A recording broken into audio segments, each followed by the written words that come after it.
pushing that day. Oh.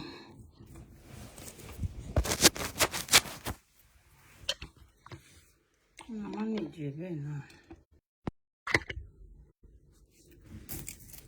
Sure, manageable.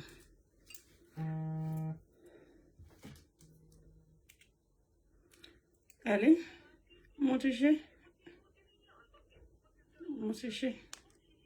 Okay, all right, darling. Push it. Yeah, all right.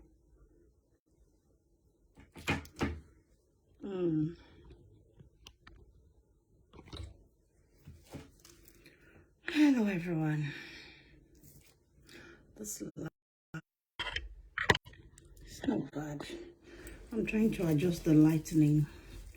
I'm using my iPhone, so you just have to manage. Hi, everybody. Good afternoon. Good day. Shall we okay? Again, the warning can facing. Da da da da da da da da da da. Shall we okay? Hi, everyone. Let's endeavor to share, please. Let's endeavor to share. Eba mi share. Eba mi share ho. Boy.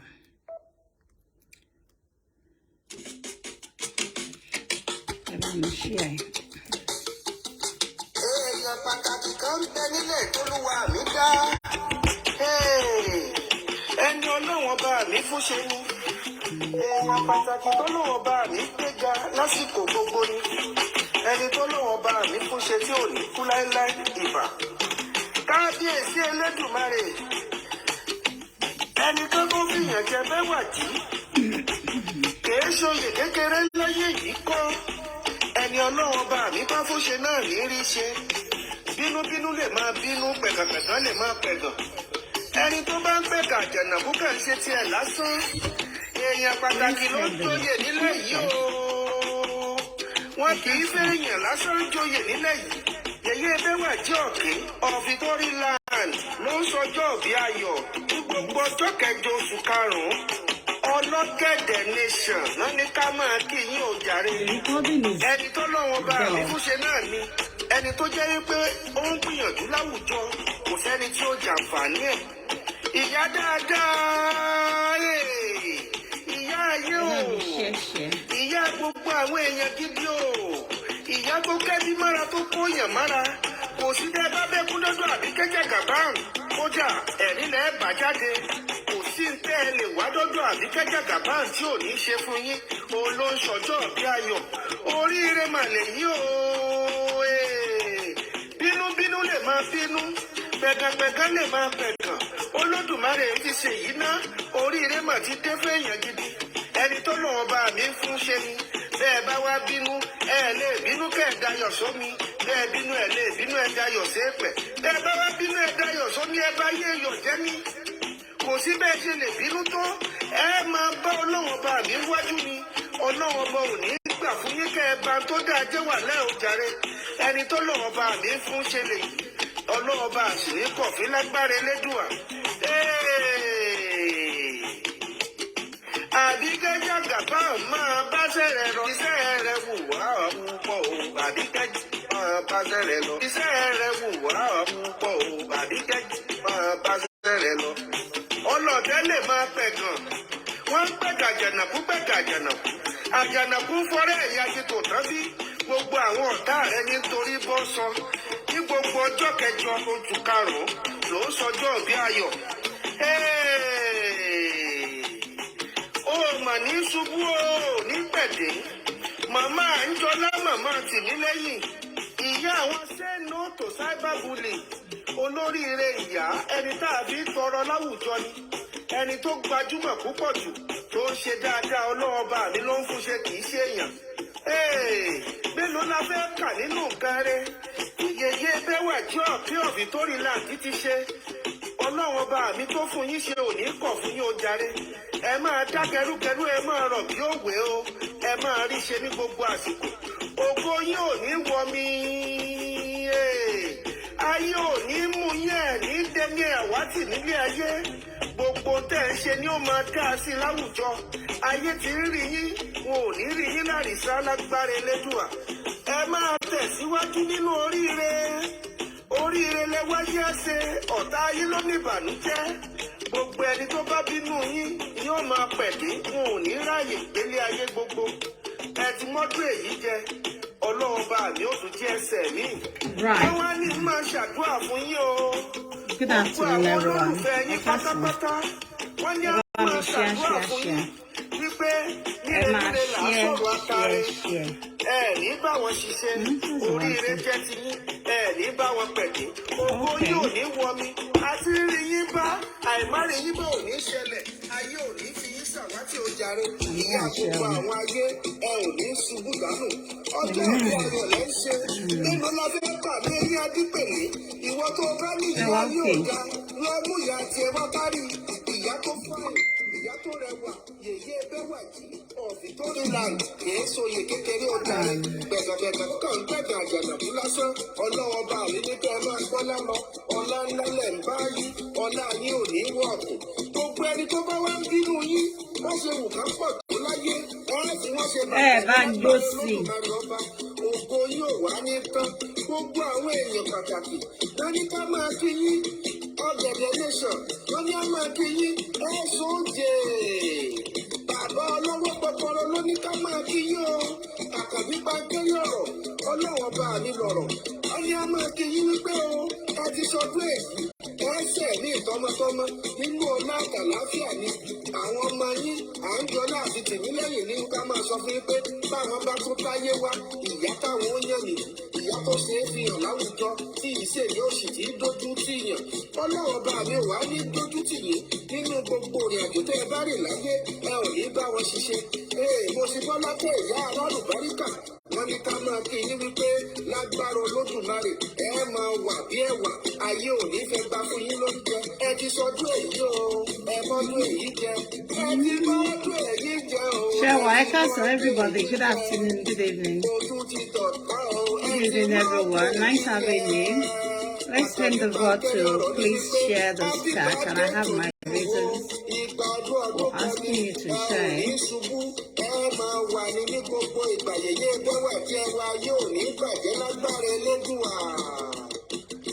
Okay. Ẹ ṣé gan ni púpọ̀. Ṣàlàáfíà ni gbogbo yín wà, ṣé dáadáa ni mo bá yín. I hope you all are good.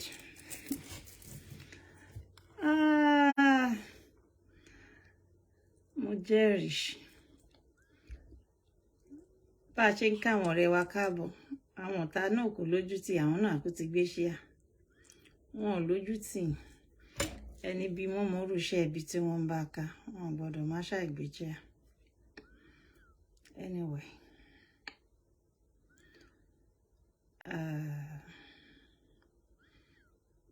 I have something to discuss with you. And that is why I said update on court case, because I know a lot of you will be wondering what is going on. AJ hasn't come out to talk. Is this true? Is this false? Is this... Whichever way, it is true. And I don't think there should be anything hidden in this very one that is going on, because I already made my intentions clear and very, very succinct in the last few shows that I had, that I'm not going to be taking some things with levity anymore. Reason being is my children are getting older, and they have their lives to live. Whatever I do on this space should not in any form affect my children, their lifestyle, their social activities, not their career. Because obviously the people on the space, the wicked ones, they have no limit. And there's this delirium in their head that is always creating the picture and belief that they can do and undo and go scot-free. And that is what I actually want to change. We need to give the social media crime consequences a facelift in front of everybody. That you don't just do and get away with everything, except it any to go back of a sorrow. And when you are getting a warning, lera to rupeboya ori eson uburu. It may take time, but obviously the law will take its course and justice will be eventually served. And I think that patience I have exhibited enough on the space. As much as I have been tagged a bully in the course to defend myself, to exonerate myself, to defend my children, to say no to their bullying. I have been tagged a bad person because she's confrontational, she will come and defend herself. Whatever bully says at you, they always want it to remain there, like it is true. And the moment you come out to say, Irolepa, Abike down low in the same size, then it becomes something else. And then the next thing will be to start threatening your life. Diabolically, spiritually, physically, verbally. But I thank God for the kind of leader that I am. I was the first to create a no cyberbullying course on Facebook for Nigerian community. And that course I have taken, upon myself, regardless of what will be coming out of it for the past, how many years now? I think 7 years now. It is the no cyberbullying team. We have fought it like a soldier. We have fought it like a civilian. We have at times also fought it like a weakling, and not because we are weak, but because there's actually a call for us to soft pedal on some issues, and they see it like, well, we are timid. Well, we may deliberately just slow down, water down our energy deliberately for you to misbehave, so that I'll ring of you. So now, whenever you see me damping down my energy, it's not because I am timid, it's not because I could not talk, but I intend to make some of you scapegoat, because you actually need to know your limits, even when you're paid to come and assassinate people's character. When you're making a living out of it, you have to know when to stop. I did not intend sending anybody to prison. I don't have any power on my own. I do not have any power on my own. I do not have the monopoly to forcefully impute law or justice in this kind of fight, except that the authority is ready to listen to me and they put everything into consideration. And we were actually both checked and examined, and she was found guilty of most of the offenses. You see, either here in UK or in Nigeria, the police don't just lock people up if they don't find something on you. It's either they do that to you, they put you in a remand to put your madness under check, under control, right? Or they serve you warning letters. They don't just lock people up. When you hear that they lock someone up, it's because you have actually overdone it. Because these are not stupid. These are well-trained bodies, well-trained department to check and balance things up. So they don't just arrest. Like I once heard where someone said, oh, UK police just lock her up because I use her for share for you. I use her for share for UK police. That's one of the dumbest things I've ever heard in my life. You see this particular girl called Joko. Me me. She's not the only one. Gone are the days that man so pay a cruise during social media. Pardon me. The moment you realize the effect of your bad doings and you refuse to refrain from it, then you are tend to face the consequences if you refuse to stop. And that is the case of myself and this Joko girl. So someone I met on social media here on Facebook. I don't know her. I'm not her friend. I've never seen her before in my entire life. Before she came to my shop opening, I never invited her. I put my invitation online. It was opened, to Hall and Sundry. I sell. When you're a business person and you intend to launch, your shop opening in a big way, everybody is welcome. It is called a stop by, eat and shop day. So that was what she was actually opportune to have met me. And when she came, she was happy. She ate, she took home, she packed home, and she also met a few people there. And on a good day, I should not allow her, because she's done so many terrible things to me in the past on the space. However, I let it go like she was just cruising. Because, oh baby. Yeah, this is not her first time of committing similar crime. If you all remember what she did to the lady from Beauty World. And yala wo wa no team kan abi o si nínú team kan. Èyàn máa bá èyàn sọ ọ̀rọ̀ làákàyè, ọ̀rọ̀ ọlọ́gbọ́n tó bá kù wọ nìkan láyé.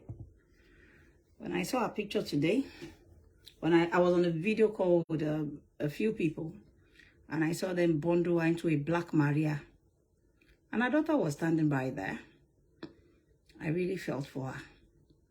Because her daughter watched her being bundled into a black Maria. A grown daughter. Mine is your mother. Oshimilano. Because to buy a baby moshe saba modi. Kuni di eni to ma die won leni. This is social media. Some stupid people will come and hail you. I want to find low color by your j. Mama so fun pe ma lo. Ijo ti dijo ma jo lo mu we yen. Èyàn máa pon re èyàn lé. Tí èyàn bá ti dojú kan wá pon ara ẹ lé pé wo mi ò fẹ́ wàhálà. Ṣòye yín bẹ́ẹ̀. Nígbà tí mo tún lọ seko. Torí ọmọ yìí. Mo tún fẹ́ láso pẹ̀lú woman tó ń pè ní fún mi Beauty World yẹn. Charity yon bá ti ń ṣe nǹkan dáadáa láyé mo máa ń sọ fún yàn. Always know your limits. When you don't know your limits, it is a very dangerous venture. Likewise, business is like official business and sing. It's a new business and you're just investing all your liquid, cash and everything into it, thinking it will yield interest. No. Wako daji sibe wa guru eriti daji yen le mu wa ko to ro gbogbo ara si ni. But àwọn ẹni yìí wọ́n mọ ìgbà tó yẹ kí wọ́n stop. Thinking it is okay for them to bully you, come out and say rubbish about people that has never met you or that has never crossed your path. It is wrong. Every time people will tell me, oh, cyberbullying will mean anything. I want the shy say want to read cyberbullying. No. When it becomes grievous, like I do tell you, the moment it becomes grievous, kò sí kó má land ẹsẹ̀ wọn. Because àwọn ìjọba ò kì í ṣe afọ́jú, the authority, the power. Because they are going to check you. They are going to check that other person. Mi máa ń dùn gan fún àwọn nǹkan tí mo máa ń sọ, right? Mo máa ń sọ proudly ni. Mani give me one single person I, Abike, has first come for without doing anything to me. One single person, bá ṣe pọ̀ tó, ẹ fún mi ní just one. Present it and then let me present my case. I'm not a timid leader. Obi ṣe máa ń sọ fún yín pé mo ní orúkọ. Ṣóyé mo ní orúkọ o. Mo dẹ̀ nípò láwùjọ. Gbogbo bí ṣe máa ń ṣeré tó bí eré mi ṣe pọ̀ tó. Mo máa ń sọ fún yín pé most of you cannot even see me later. Kelly approach me. Ask a few people that has met me. They will tell you she doesn't smile at everybody. I don't have such soft face, even though I'm pretty. I don't need anyone to tell me that. Yes, my face is pretty. I'm going to give you this very stiff smile and straight to my seat, even when I see my fans. And because we operate in a very delicate environment. This space is very toxic, and that's why I don't want to encourage too much friends, especially when I don't know them, because this has become a threat to life course. Me gbori keyan do lórí social media kó má sọ pé wàá pa èèyàn, wàá pa àwọn ọmọ ìdánù. Go and see the few videos tẹ́ bá rí bí tí mo ti ever were angry with someone tó bá ń show yín. Ẹ rán wọn létí pé ẹ sọ nǹkan tẹ́ ṣe fún kẹ́ tó ti dé bí báyìí. I have utilized a lot of approach in the past, but it didn't work. I have done it in a street way tẹ́ pé máa lọ kọjú sí ẹni yẹn pé ìbàjẹ́ tó ń bá ọmọ mi jẹ́, because orí kan ní mo ti gbọ́ pọ́n náà yà dé ọmọ mi ọmọ 9 years nínú ìlú London. Orí kan ní ẹ ti gbọ́ oríṣiríṣi. Wọ́n ní ọmọ 7 years já olè £20. Does any shop welcome anybody to come into a store? Can you that are watching me, I don't know the kind of environment you live. Is it possible a child of 10, 12 walk into a shop with a note and they will accept? There is a age kini limit tí ó lè ra nǹkan shop on their own. And that is why you can't find any child in Nigeria. You can send almost 10, 12 years school over here oti here, cigar, oti until they are 18. And they are going to show their ID card with their face on it. So is it possible a little child comes in with notes or go to a shop to say, come on, there are things you hear on the space. They don't have limits. Hence, Simba beloko to continue about law. Owo lo maje. Listen, ibiti mi veketi mi de owo nikan lo maje. I have every right to represent my case with a private lawyer and another till I get justice. No matter how manipulative you guys are. Time at a court manje. And at the point whereby I'm ready to do it. I am ready to go all the way with all of you. The battle of picking your man is in me. As one yes or no. Ama parabe, yes or no. Aye I want to hear o money moshima fa yele. Ori Facebook teri. O wa toxic you Instagram lo. In fact, o worse you every other on Twitter. And you made a lot of you Twitter. Lori Facebook. When it used to be rough. Ama so pe any tone threatening ye pe ko marry MB kon yi ibi to ba wa emi ma lo síbẹ̀ physically. I have done that in the past. I have gone to meet people that threatened the lives of my children, people that were libeling my children, saying terrible things to them. So when you see my video where I was breaking and shouting, ask them, it's not possible for one to just be breaking this much. Tell us what you did to her. Whatever it is you've done to her to have instigated this kind of reaction is what you should first present. They can't present it. I always ensure 100% mo wa lórí right to me every time. You can't see me going on and on with someone. Teba sọ fún ẹni pé kí ló ṣe fún. Wọ́n kì í lè sọ̀rọ̀. They will only call you and say, come and see o. Ẹ wá wò ohun tún rè o. Ẹ wá Abike rè o. She is evil. If somebody is evil, your right is to sue her or report her to the authority and let's see what happens. Since I have been here, I have never allowed me being charged to court. No police has ever made an arrest on me. I have several police report reference to Motishe, more than 25 at the beginning of this bullying thing. Malolola will take our time. The most healthy thing to my koko shele for me to detach Arabi from a lot of people that I call friends. And I thank God today pé because ọmọ ní ogun lengba mi tó bá dàpọ̀ mọ́ títà ẹ ní mo ibi tó ti ń wọlé mọ́ṣọ́ yẹn.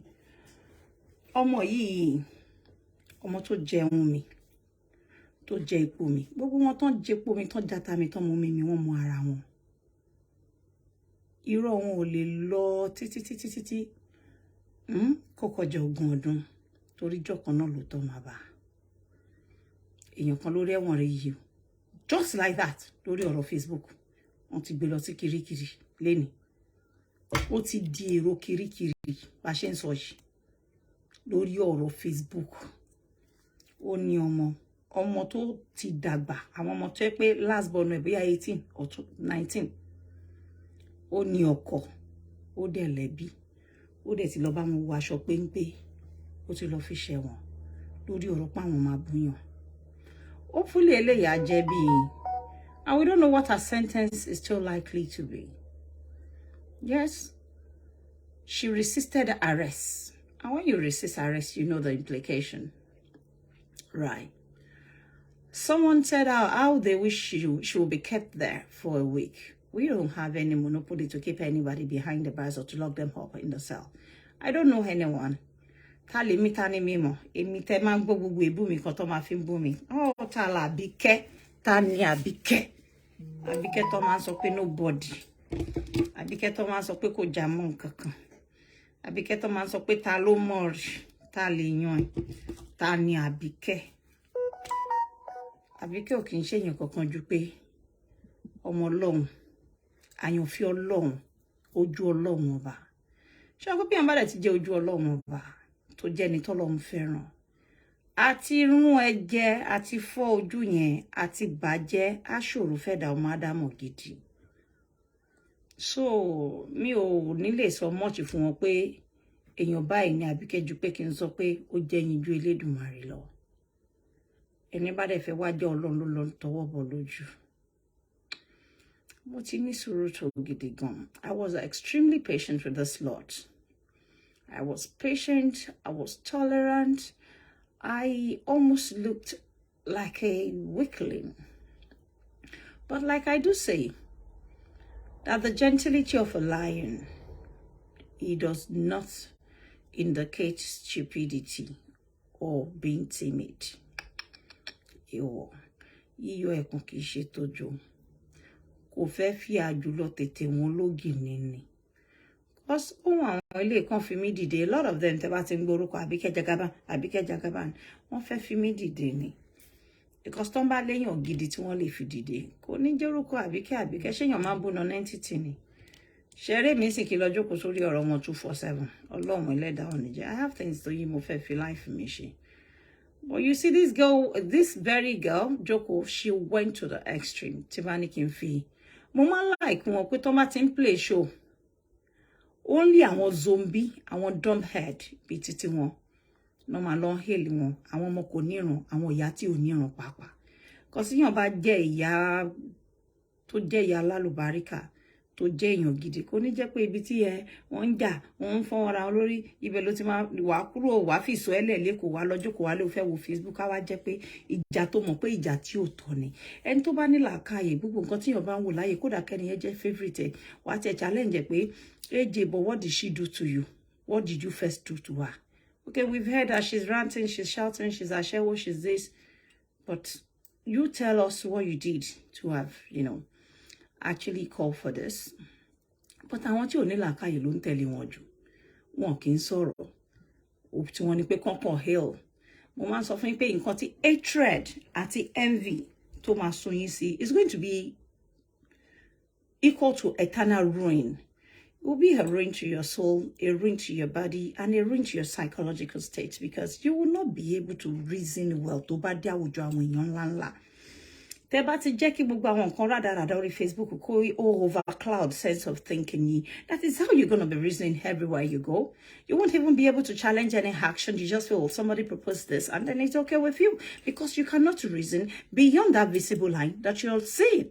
And how do you test your mental state? Your ability, to reason logically is by challenging. You have to challenge. I mean, let me challenge this thing. I need more evidence, overwhelming evidence beyond reasonable doubt that she did this.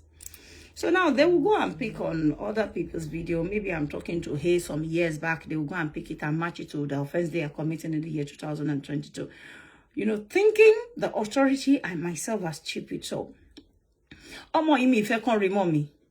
There are some of them that pay babo lifestyle. I mean, kini mo fe ma je kon ma ri àwọn mo te pe fe won sere fe won lugba. They are not people I want to be seen or to be identified with.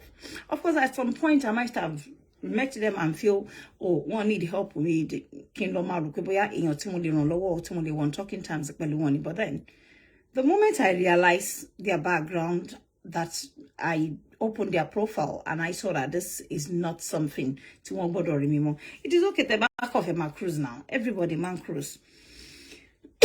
I talk here and I discuss a whole lot of things here. Some of my fans would jam where I talk about sex. It is called catching cruise, isn't it? I talk about relationship. When I talk about sex, I go to the extreme. I'm a dada. Oh, look at this one. I'm a sorrow. And we'll all catch cruise and laugh a bit. And, you know, everyone will be gone. And, you know, when I want to talk about other things, I mean, when I bring in other topics, either about economy, politics, education, infrastructure, whatever, you all know I do bring things here according to what I have on the table.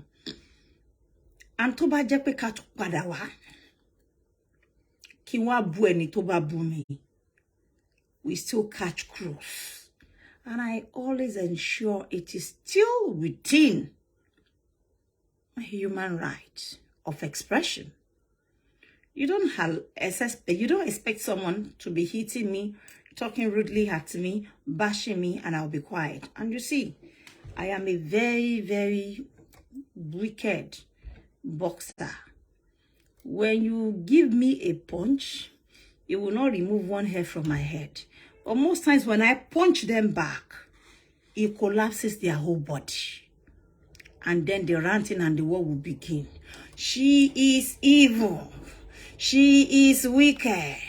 Abike Jagaban is this. I am never perturbed about all this rubbish because the moment capacity me and how hard it hits them, because okay, this person abused me a few years back and I abused mine back. Why have they not gotten over it when I can't even remember what they said to me? But in the next coming years and the next decade, they are still recruiting on how to actually come back again, destroy me. They'll go from one person to the other, destroy my children, destroy my relationship, destroy my business. Why? Because of that 10 years ago when they were the first that punch. Ọ̀rẹ́ no manpi. Toma fe je gwanye, she bi ọ̀rẹ́ no bu mi mo bu e. O bu mi mo bu e ye gangan ni mo fe ke ma correct. Abike Jagaban kin bayon lo fi ebu ṣeré rárá. Ẹni tí ó bú mi, ẹni tí ó cross lane mi. Mo tún sọ pé in the whole of gbogbo Facebook, you never find me talking about them. I don't go for them. If there is a trending topic, that's a different thing because I don't know them. They're not part of this Facebook fracas community. I mean, you know, it's like we have a Facebook fracas community, and when they want to see the people inside, there's no how. No, of course, Toma Yabike, because we actually started the Facebook chat. It's not about who started some 13 years ago without glory. We brought glory, sunshine into it, and everybody heard about it when the logo enter. Everything just blow, bam. And when you watch it, bang, bang, bang, movie. Before Abike Jagaban, there was none like that. It was when I came in, I lightened it up, and then everything was very, you know, intriguing, exciting. Odungon, afo wole, afi gbogbo e wole, but nilegbe ẹni tó wá bá wa. Ni find me. I mean, it's so crazy. Pé wa ko dédé lọ pick on èyàn tí ó share, which is the most common thing that we get to see now on Facebook. Kò lọ bá ẹni tí ó share yín, bẹ̀rẹ̀ sí ní bú, tún máa halẹ̀, máa ṣe bí alára. Abánidá ò dé ní bánidébẹ̀. Nísìn wọ́n ti ju ṣẹ̀kẹ̀ṣẹ̀kẹ̀ sí ẹ lọ́wọ́, lójú ọmọ ẹ. In fact, she was in police custody for 48 hours. Reason being, she was almost gonna bash the police. Also, resist arrest. Olóhun ní kúrò ńbẹ̀, òun ò ní ṣe kíní kan. Mo máa ń rẹ́rìn a lot of times because máa jókòó nínú ilé mi máa fẹ̀yìntì dáadáa. Mi kì í wà part of the pẹ̀lú gbogbo ọ̀rọ̀ tó máa ń pa yẹn. Nǹkan tí mo kàn máa ń nínú mi ni pé bóyá ẹ̀yin lẹ jù mí lọ. Bóyá èmi ni mo jù yín lọ. Bàbá jẹ́ tá bá dé ojú òpópónà yẹn. Àwẹ̀ ni tó lè fò tó dẹ̀ lè fò yé. Èmi ò ní wá bá yín ranting. Èmi ò ní wá bá yín pariwo. This is the stage to hate anybody matter, but at this point, I didn't have any other choice. Because I'm not going to take any form of threat, attack, libelling, on my kids. No, not on my children. They are grown. If I could use my voice for a lot of people on this space in the past, why would I not make use of my voice for my own children? This is the time I have to rise up for my family and to stand in for them and to let bullies, know their limits with me. Pé kò lè lọ bẹ́ ṣe ń ròyìn. Lè torí pé ẹ ń wá ọmọ, ẹ ń wá ìyá, kẹ́ lọ máa face àwọn ọmọ lọ́mọ. Èmi Abike kọjá ẹni tó ń bí ọmọ èèyàn. They have done it to me in the past whereby one very ship one ma threaten to myself. Okay, when I get old of them, of their children's name as well, èmi náà máa cause, but it wouldn't work because me ò let me àti ṣe. One ma fi èpè threaten àwọn ọmọ kékèké. If I should open what this girl Joko did, kò kí ń ṣe nǹkan kékeré tí ẹ lè wò tán. Ẹ jẹun. Lára.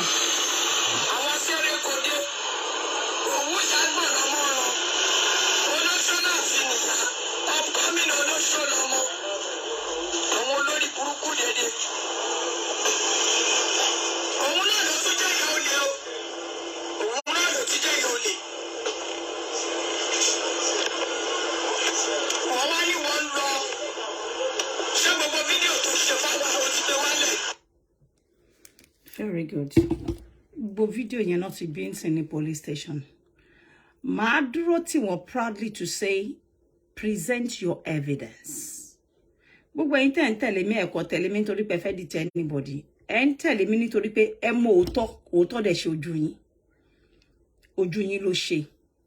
Ẹ mọ̀ pé ọmọ yìí ti kọjá ayé pátápátá with a lot of people on the space. Ẹ mọ̀ kó ti go beyond yẹn sìn.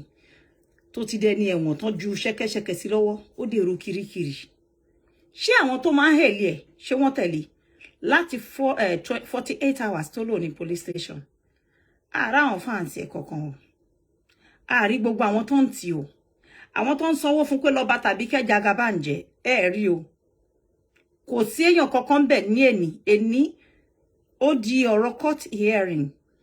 First time tó máa appear before the judge. Ṣóyé yín. Àrí ẹbí ẹ̀, àrí ará ẹ̀, àwọn ọmọ ẹ̀ méjì, àwọn ọmọ ọlọ́mọ yẹn tí wọ́n wá jayé tí wọ́n tó fi títí ẹ̀ kó bá because whether she likes it or not, ó ti bá criminal record. Ó ti wáṣọ ẹ̀wọ̀n lénìí, wọ́n ti sún rán size ẹlẹ́. Wọ́n ti fún níbi size 24 tó máa ń wọ̀. Ó ti gbé wọ̀ lójú ọmọ ẹ̀ nínú Black Maria, wọ́n gbé kúrò ní court. Gbogbo ìhàlẹ̀ máa pa ẹ́, máa wí ẹ̀. Tó bá jẹ́ pé ó ní ẹni tó máa ń bá sọ̀rọ̀ níbi tó ti ń gbọ́ nínú àwọn tó ń wò ní pé come. But ṣé àwọn tó ń wò yìí àwọn tó máa pa yín ló pọ̀ jù nínú yín àtàwọn tẹ́ believe pé wọ́n fẹ́ràn yín wọ́n jẹ́ fans. Ní èèyàn kankan tó fẹ́ so mẹ́lẹ́wọ̀n gangan because àwọn èèyàn tó mọ̀ tó tọ́nà distance ara wọn from yín yẹn pé ta ló fẹ́ jẹ́ ọ̀rẹ́ ẹlẹ́wọ̀n kí má ṣọ̀rẹ́ pẹ̀lú ẹni tó ti báàgì criminal kini penalty every now and then. I don't want to be such person's friend. I don't want to be such person's friend. And I don't want them being my friend either. Because ara li ẹ tó ń ṣu tó sọ pé kó lọ nù dí bó bá yá fìgbé ara ẹ̀ ráwọ̀ náà. Ṣóyé yín. Àwọn ọmọ yìí ti ń ṣe nǹkan burúkú nǹkan bàjẹ́ yìí bọ̀ kò ń ṣe èní. Mo wish kí n lè play ọ̀pọ̀lọpọ̀ nǹkan. Ó blọ́ọ̀gì ọmọ mi. Mo ṣe party ní last year mi ò kí n bá sọ̀rọ̀ bóyá tó wà lÉkòó dẹ̀ fi pé ó ní sense of entitlement sí mi. mi ò ń ṣọ̀rẹ́ ẹ̀, mi ò ń ṣe bí ẹ̀, mi ò mọ̀ ẹ́ rí. Bára ló bá dé ọ̀dọ̀ mi lórí Facebook, mo dẹ̀ raise owó ọ̀hún fún ẹ. Lọ́dún náà lọ mo dẹ̀ tún lọ bá Kọ́lá, kí n Kọ́lá pé ó jọ pé mo wà busy pé bọ̀ kó bá mi ṣe show yẹn pé gbogbo àwọn ọmọ ayé, gbogbo àwọn followers mi pátápátá náà dá over 1.5 million fọ́mọ yìí. Lọ́dún náà lọ́n tó lọ commit pẹ̀lú èèyàn kan náà ká tí mo gbà yẹn ká jẹ́ kán lù lọ sẹ́wọ̀n ráúráú. Àní ká ṣàánú ẹ̀kan dáwó fún pé kẹ́niyẹn jèbù rẹ̀. Èmi personally ni mo lọ bẹ̀, ni mo rán èèyàn tó lọ bẹ̀ ọkọ lady tó ń pè ní Fúnmi World. Èmi personally, because mo mọ ẹni tó mọ ọkọ lady yẹn bọ̀dá Sọjí yẹn, mo ní kán lọ bẹ̀, wọ́n lọ bá ọmọ àlè yìí bẹ̀bẹ̀. And this same ọmọ lẹ́yìn tá a bẹ̀bẹ̀ fún, ó ti kọ́kọ́ gba owó court, ó lóun sì nídìí owó court yẹn ló fi gbé wa mọ́ra. Meanwhile there was no court case. Àwọn yẹn drop case yẹn, gbogbo owó yẹn pátá ló gbé sá lọ. Wọ́n fún ẹ lówó, wọ́n fún ẹ nílé, wọ́n bẹ̀rù àwọn ọmọ ẹ ní school orí social media ló ń sanwó school. Síbẹ̀ kò tẹ́ ẹ ní ọrùn. Àfi kó bọ́ta lójoojúmọ́. Àbíkẹ́. Tẹ́ bá tẹ bó ṣe ń kọ́ Àbíkẹ́ ní ṣé wọ́n ní mọ́ mi ni? Ṣé ọ máa ń sun ẹran mọ́ran? Àbí bọ́ọ̀ náà sọ kíkan dẹ̀ mú kan kó lóun akànpá. Because èèyàn tí mi ò mọ̀ rí. So tẹ́mi bá dẹ̀ ti wọ̀rọ̀ wọn bí ẹni pé ó dà páyé tí ń ṣe lẹ́yìn, mo máa pẹ̀ ya máa ń wò wọ́n látọ̀ nǹkan because someone I don't know, mi ò mọ̀ ẹ́ rí, mi ò kì í ṣe ọ̀rẹ́ ẹ̀. I mean, you don't just for the method where you fancy me, you want to be part of my team or nǹkan kan wà lára mi tó feel pé òun ẹ̀ kò dẹ̀ feel pé dandan òun láti compel me láti accept it with threat. I don't know you, and I do say this repeatedly, but there are people I do not wish to be seen with láyé mi. As much as Beshiman point bad finger at me, I wouldn't like that girl, she's rash, she's this, whatever. I'm okay with it because I try to put a difference, see the two entity Temanwu, which is Abike Jagaban and Tolulope outside the camera. So the access you have to me when I'm online here will be totally different to the kind of access you can have to me in the real sense of life. If you peradventure meet me somewhere, there's no how. Everybody calls Abike, Abike. Yeah, you can't see me out and just shout at Abike. Am I a baby? Toba do mi gan lo wa kọ́kọ́ fi tọ̀wọ̀ díẹ̀ sí because ọmọdé ò bá ti rí rẹ̀ fi àgbàlagbà náà láti pọ́nlé látòkè sọ ọmọdé yẹn náà lè pọ́n náà lè padà. Show possible take ọmọdé dé pariwo Abike. Àgbà máa ń tara mi mélòó ló kù tèmi náà fi pé 50. So you see kò possible fún yín. And that difference the moment try láti jẹ́ ká ọmọ ìmọ̀ pé come social media is social media. But tí aba ti délé odù ẹlẹ́gbẹ́ láti mẹ́gbẹ́. Meanwhile kò sí bẹ́ ṣe fẹ́ rí mi àlejò pàdé. Ká tó pàdé ó máa rí ẹ̀ gan. Because I can bet you won't sit on the same table with me. You cannot mingle lotity with the kind of people that I mingle with in the real sense of life. Mo ṣe máa wò yín pé ojú rọ̀ lórí Facebook. Ó wá mú ẹyẹlé, ó dàpọ̀ mọ́ adìyẹ. So tẹ́ bá ti ń ṣe show táwọn èèyàn bá ti ń wá yẹn yàlà yàyà yẹn, ẹ ti believe pé ẹ ti wà entitled sí gbogbo nǹkan nípa ayé onítọ̀hún. And you can do and undo with such person. It is not right. It's so very unfair. I mean, Tabatu feel okay, you are entitled to the person. Must you go extra miles, denting the person's image, assassinating their character, defaming, their personality online, thinking it is okay because we can do and undo with her? No. For the few people that called me saying, Abike, please drop the case. I'm sorry, I cannot drop the case at this point anymore. Because it's not just with me. Just like I said previously, that Abike Enito Belosi Court is different from another entity. Yes, they all stand under this brand name umbrella.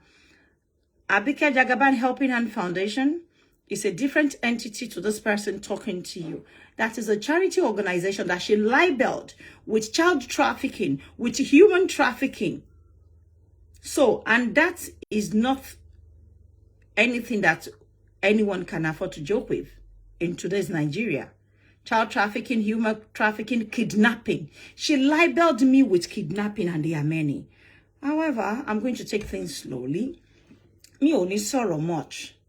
To what it tactical tea shishubab ti ma shele. Emo koma so pe demand land. So mo aso fa wen ni pe e ma wule wa be mo because ingba to ye ke e ba bebe ti lo. Tori mi ò ṣe nǹkan kan fún ọmọ yìí. Ojoojúmọ́ ló fi ń bọ́ta bà mí lórúkọ jẹ́. Mo sọ fún yín pé fún mi ní show méjì. For the kind of kíní tó ń ṣe fún mi ti máa ṣe. Year 2018, 2019, year 2017, year 2020, 20. Kéèyàn máa tẹ̀lé yín bẹ́ẹ̀, wọ́n dẹ̀ pọ̀ bẹ́ẹ̀. But I am not perturbed. Mo máa wò pé wọ́n fẹ́ dèèyàn. Wọ́n dẹ̀ ti wò rárá pé tálá lè fi dèèyàn. Of course, ògo ńlá ló jókòó síwájú yín. They don't use me, I'm not so fellow. Money pretty face that it requires to make the headline. I've got the face, I've got the personality, I've got the body. And the presentation wise, of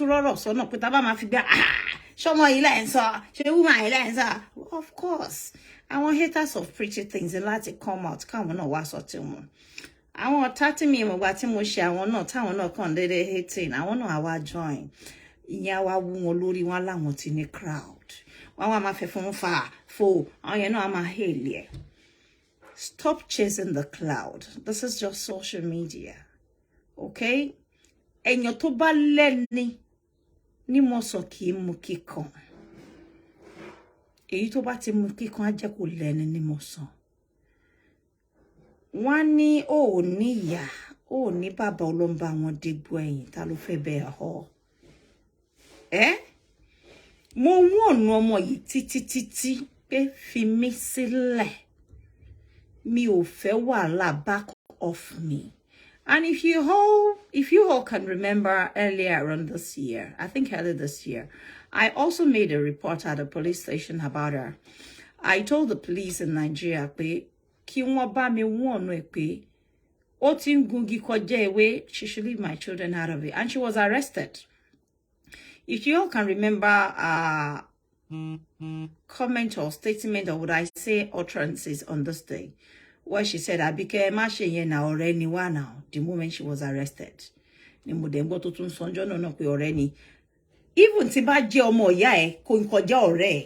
I don't think that has given you that right to infringe on my fundamental human right. Timbanje ìyàwó léèyàn, mi ò rò pé fún ọkọ mi ní right láti infringe on my fundamental human right. Right. I have got a right as a citizen, and I think kò sí béèyàn méjì ṣe lè sọ pé wọ́n so mi ilé torí mo jẹ́ ìyá ọmọ mi sìn kí máa bully ẹ̀, kí máa you know, infringe on her right. Tó bá yá back wọ́n mi pé mom stop. So this is what they call fundamental human right, and everyone has it. Okay, kò sẹ́ni tí ó wà entitled to it. So tí máa jẹ́ ọ̀rẹ́ jẹ́ ká gbà pé ọ̀rẹ́ ni mi, does it give you the right, the license to do what you're doing to me? Does that give her the right to do what she did to me? I mean, she comes out every now and then to libel me. I mean, you know, defame my character. She threatens life. Tí máa ṣe àwọn mi bí ẹ máa gbọ́ tó ń sọ pé òun á gúnyàn pa, òun á pààyàn dànù, ikú lè rí ẹ̀ṣẹ̀. Lẹ́ni tí mi ò mọ̀ rí kí ló fà òun. Mbọ̀. Kí ló fọ̀rọ̀ kú lórí ọ̀rọ̀ social media?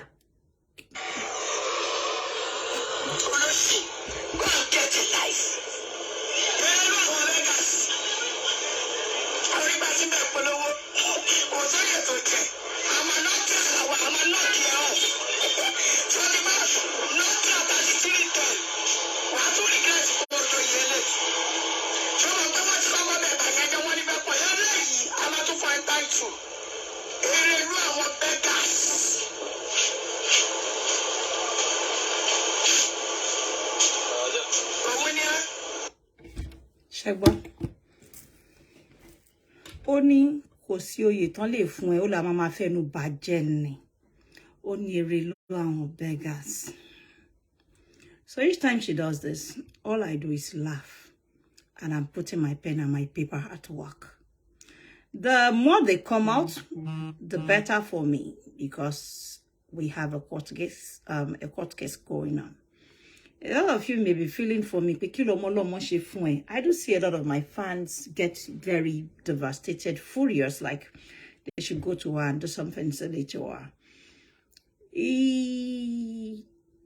never occurred to me to do anything rash to her or anything silly apart from picking her up with authority and taking her to the court. So all this while she was ranting, I've been putting my paper together since last year. So the more they come out, the better for me. I like it when they come out and say they are even talking to me indirectly. What is my own? Sorrow. Kemi rin kan ku dani ni. And àwọn wèrè tó máa ń tì wọ́n. Ẹ máa gbọ́ tó máa sọ pé dárúkọ ẹ̀, kò sí nǹkan kan tó fẹ́ ṣe fún ẹ. Kóòtù sọ pé kó má dárúkọ, máa dárúkọ ẹ. Ìwọ là ń bá wí. Kí wà ń tèmi. Èmi dẹ̀ yà ń wò bí ọ̀lẹ. Ìkọjá àyà àti nǹkan bàjẹ́. Òun ni kéèyàn má ṣẹ̀yìn kẹ́ máa sọ pé ẹ ń gbèjà èèyàn. Kẹ́ bọ́ta kẹ́ máa ranting.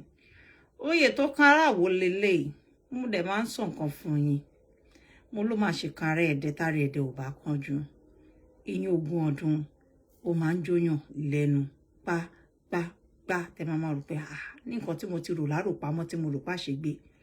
So, and to every one of them tó kù tí wọ́n ṣe ń ṣe gbogbo eléyìí. Ẹ má dá wọn lẹ́kùn. Wọ́n ní sọ pé kígi má yà lù mí. Ẹ̀yin ni kẹ́ fún mi lẹ̀ kó fi bínú ẹ̀ wọ́gi wọn lọ bó bá ti tásìkò. Ẹ jẹ́ kígi wọn yà lù mí. Èmi ò lọ́wọ́ láti mo fẹ́ fi gbé ẹnikẹ́ni lójú. Àmọ́ tí òfin bá ti ọwọ́ bọ nǹkan, òfin lòfin máa jẹ́. Èmi ò kì í ṣe ọlọ́pàá, mi ò dẹ̀ kì í ṣe lọ́yà, mi ò kì í ṣe adájọ́, mi ò kì í ṣe agbófinró. Common civilian, bẹ́ẹ̀ ṣe máa ń sọ. Àbí nobody bó ṣe máa ń pè mí. I know my right, and I know when to strike, and I know what to do if it becomes unbearable, which is the steps, I have taken, since last year to motivate kesi. Ibi náà ni mo jókòó sí, tí mo ti gbóríṣiríṣi, tán ni mo gbé wòwò ọba jáde, àwọn ní fídíò mi, èmi àtọba kọ̀mpútà tí ń ṣe sex video. Ìyẹn náà ti wà nílé ẹjọ́ ní UK, ní bíbáyìí, and the police are looking into it, and the case has been moved to Crown Court. You see, when you know you have a case with people, you pursue it. Inú ilé mi ni mama sùn bíbáyìí, ọ̀daràn ló máa pààrọ̀ court. Ọ̀daràn ló máa gbé náà máa tì mọ́lé. Gbogbo nǹkan tẹ́ bá sọ pátá, mi ní yín bá jiyàn, tí tèmi pé ṣé nǹkan tẹ́ sọ, ìwòwò ọba yẹn àti tèmi ni pé ẹ fún ìjọba, ẹ gbélé ìjọba lọ́wọ́. Ó lè tọ́mọ mi jà, ẹ máa prove beyond reasonable doubt, tẹ́ sọ pé ọmọ yín jalè, ẹ gbélé ìjọba lọ́wọ́. Gbogbo nǹkan tẹ́ sọ pátápátá mi ní bọ́tà wá bá yín debunk ẹ. Ẹ ń fi mí wọ́rọ̀ ni. Gbogbo èyí tí jókòó tán sí, ṣé mo bọ́tà mo ti debunk rí. Àmọ́ ńgbà tí àwọn agbófinró àti ìgbìmọ̀ aṣòfin tí wọ́n gba gbogbo evidence left and right. Ṣé rò pójú lásán náà fi sọ pé kán gbé lọ sí Kirikiri. Ojú lásán kọ́ ló fi lọ sí Kirikiri. Wọ́n gbé ọ̀tún wò, wọ́n gbé òsì wò, wọ́n ro èfun àtẹ̀dọ̀ wọn jọ jókòó pé she deserves irú nǹkan báyìí. Òun náà ṣe rànlọ́. Kò tí ì lọ ní final. Ẹ má tí gbọ́. Wọ́n ìgbọ́ case. Ó resist arrest. Òun ló fa nǹkan tó ṣe ló 48 hours. And now, tọ́n bá fún ní bail bond. She should be able to meet bail bond.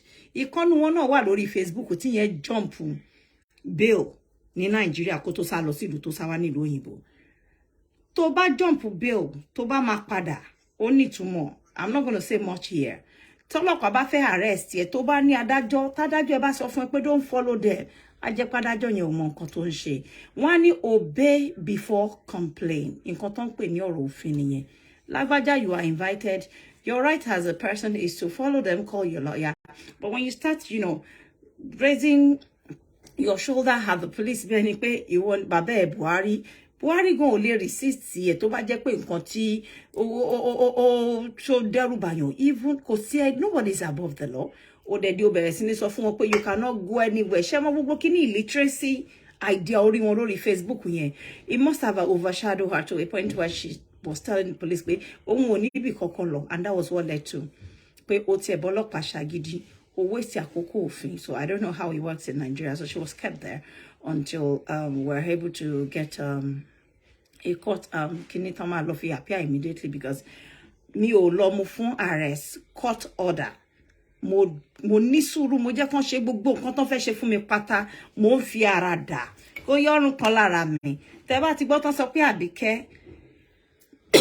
táwọn bá mú ẹ àwọn ní kẹ́ dá kẹ̀kẹ́ sọ pé ẹgbẹ́ nu òṣì yín sàn ìjọ tí mo ti ń gbé ní ìlú òyìnbó mi ò tí gbà pé kóòtù wọ́n ṣàbẹ̀yàn lẹ́tà báyìí mi ò gbà rí ọlọ́pàá invite mi rí upon everything they are showing you because they knew what happened, they knew where it started, and they knew how it was them that pushed me tí ma fi ever sọ pé mo fẹ́ rake àbí pé mo bínú débẹ̀ yẹn because at this point kí ọmọ sọ mi pé má wá bí má jẹ́ kárí MB I will tell David tó ní má wá yẹn tó bá jẹ́ pé nínú ìlú tí mò ń gbé ni I must have right to my freedom, to my movement, to my expression, as long as mi ò wá kọjá yé mi pẹ̀lú ẹ̀ mi ò wá bẹ́ẹ̀ so social media ti di pé ẹ kọ̀ máa rántí ẹnu yín ẹ máa wí kótókótó nípa èèyàn ọ̀rọ̀ tí ò ṣojú yín ẹ bẹ̀rẹ̀ sí ní sọ ẹ sọ pé ẹ ń blog àwọn bloggers without certificate àwọn roadside bloggers àwọn èèyàn játijàti tẹ́ pé kò sẹ́ni tó lè bá wọn jókòó láwùjọ ọ̀pọ̀ ènìyàn orí social media lẹ́tí máa rí wọn kàn máa goof kàn máa bluff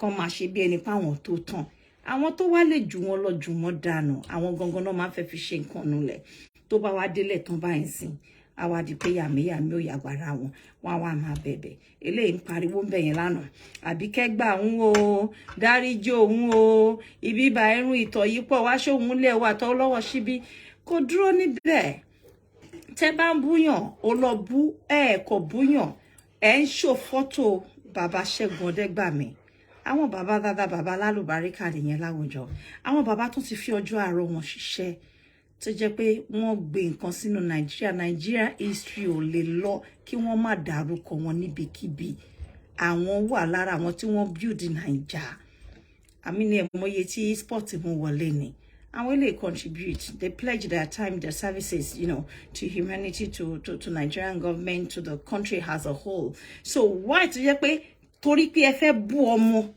ẹ fẹ́ bú Àbíkẹ́ látara ọmọgùn òṣèyìn ẹ lọ gbé bàbá oní bàbá there are people you don't mess with there are people you don't mess with this I keep reminding all of you and each time I come out to reiterate this it's always looking like àwa ló ń dẹ́rùbà èmi báwo lè ní tẹ máa ń pè nínú bọ̀dì ṣe máa dẹ́rùbà yìí ẹ máa lọ sórí gbogbo àwọn bàbá àwọn lọ́ba ẹlẹ́ ń bú ọba nítorí pé ọmọ kan bọ́tọ̀ wá ń dìfẹ́ǹdì wọn ẹ̀ ń sẹ́ máa àtàkì àwọn bàbá oníbàbà àwọn bàbá yìí ò ṣẹ̀yìn àwọn bàbá tí wọ́n ń bíòdì ìlú làwọn lọ́ba yìí ẹni ìyẹ́ ni ẹ̀yẹ ni wọ́n láwùjọ àwọn ènìyàn ẹgbẹ́nu yín gbàgà ẹni ọkọ ẹni ẹgbẹ́nu yín jágbajàgba bíi kíní ẹ lọ́ba stupid nítorí pé fẹ́ jà ẹ fẹ́ wá wíjàre ẹ fẹ́ kán tán bọ̀ fún yín ẹ lọ́ba stupid ẹ dárúkọ bá gbàgà ẹ sọ just anything and everything defamatory sí ọba nítorí pé ẹ fẹ́ shine níṣẹ́jú ẹyọ kan bíbá alẹ́ bá dé ṣé ẹ ní lọ́ọ̀lù yín mọ́ ni ṣé má lọ́ọ̀lù yín ẹni fẹ́ lọ sílùú ẹ̀ padà tí ò ti bu yẹ̀pẹ̀ Naija dání kódà tẹ́ bá ṣe kọjá àyè the fact pé ẹ wà ń bíbá yóò mi pé wọn lè extradite yín wá síkò they can àwọn bàbá yẹn ń ṣe àgbà wọn ṣe ń gbójú fún yín àwọn ibì kan wà téèyàn ò kí ń lọ kó ṣe lórí àwọn lọ́balọ́ba nìkan ajúnilọ́ lè jú nínú èèyàn tí ò ṣẹ̀yìn tí ò ròyìn ní kẹ́yìn rò pé kí ni lágbájá yìí ṣe fún yín tẹ́ fi ń tẹnu mọ́ wọn ọba kọ́ ní òṣèlú at the same time ọba ò lè yára ẹ̀ pátápátá kúrò lára òṣèlú because ìlú àwọn òṣèlú náà ń sanwó oṣù wọn kò possible kéèyàn jẹ́ bọ́ọ̀sì mi tó bá lóun fẹ́ ṣe báyìí kí n má lè fún ní support díẹ̀ àmì ẹ̀yìn akọ̀gbé ẹnu yín ẹ wá tútùkùtù nípa àwọn bàbá oníbàbá ẹ sọ̀sọ̀kúsọ nítorí ọ̀rọ̀ Facebook ẹ bú wọn débi ẹpọ̀n débi aṣọ débi ó lè kò sí nǹkan tẹ́ máa fi pé ẹnu yín ó gbà ọba dó èèyàn kan o ọba dó lágbájá ọba ló láyé ẹni tó dó náà ló láyé ẹ ìyẹn ò kan anybody yálà ọba dó yẹn èèyàn dọ́ba private life àwọn méjèèjì nìyẹn but when it now comes to kẹ́ máa penetrate wọn private life wọn kẹ́ máa go deeper kẹ́ máa sọ játijàti pa wọn ó ti ń pọ̀ jù nìyẹn ẹni yẹn ní every right láti gbé yín ṣé báwa náà máa ń treat case àwọn èèyàn celebrity lèmi lẹ́ni God forbid I mess up tí má mess up anybody wọ́n ní any right now láti sọ̀rọ̀ ń pa mi because mo ní orúkọ Abike Jagaban is an household name I'm not someone that will pass by a street in Naija táwọn èèyàn bá wà ní títí tí wọ́n ní we know her. I'm not talking of àwọn Bishomolu bí Bariga bí àwọn Agége àwọn Oṣòdì no àwọn ibi gidi táwọn olówó beba butter wọ́n identify face you within a twinkle of an eye pay for we know her We do see her on the screen. Ko ṣe ran obi radarada tẹ̀yin tin champion mo tún sọ fún yín o. Àwọn ó ti yé yín highly recognized area ni mo sọ o. Ti yé yín àwọn high Lagos. Bí táwọn olówó mo ń wà. Ìyẹn mo fi ṣeré ní ẹ fi lẹ̀ lẹ́gbẹ̀ẹ́ kan. So, ó di dandan kẹ́ sọ̀rọ̀ npa mi. Tẹ́ bá gbọ́ pé wọ́n ní Abike ṣe nǹkan kan. But I mean, you have to do it with a measure, you know, do it with some sense of measure. Pé, ó ti tó ń bí báyìí, a kò fẹ́ bu díẹ̀ ni, a kò fẹ́ dá sí ni. But when you now go deeper, by going for my daughter, going for my son, going for my partner, going for my mother, ó ti ń pọ̀ jù.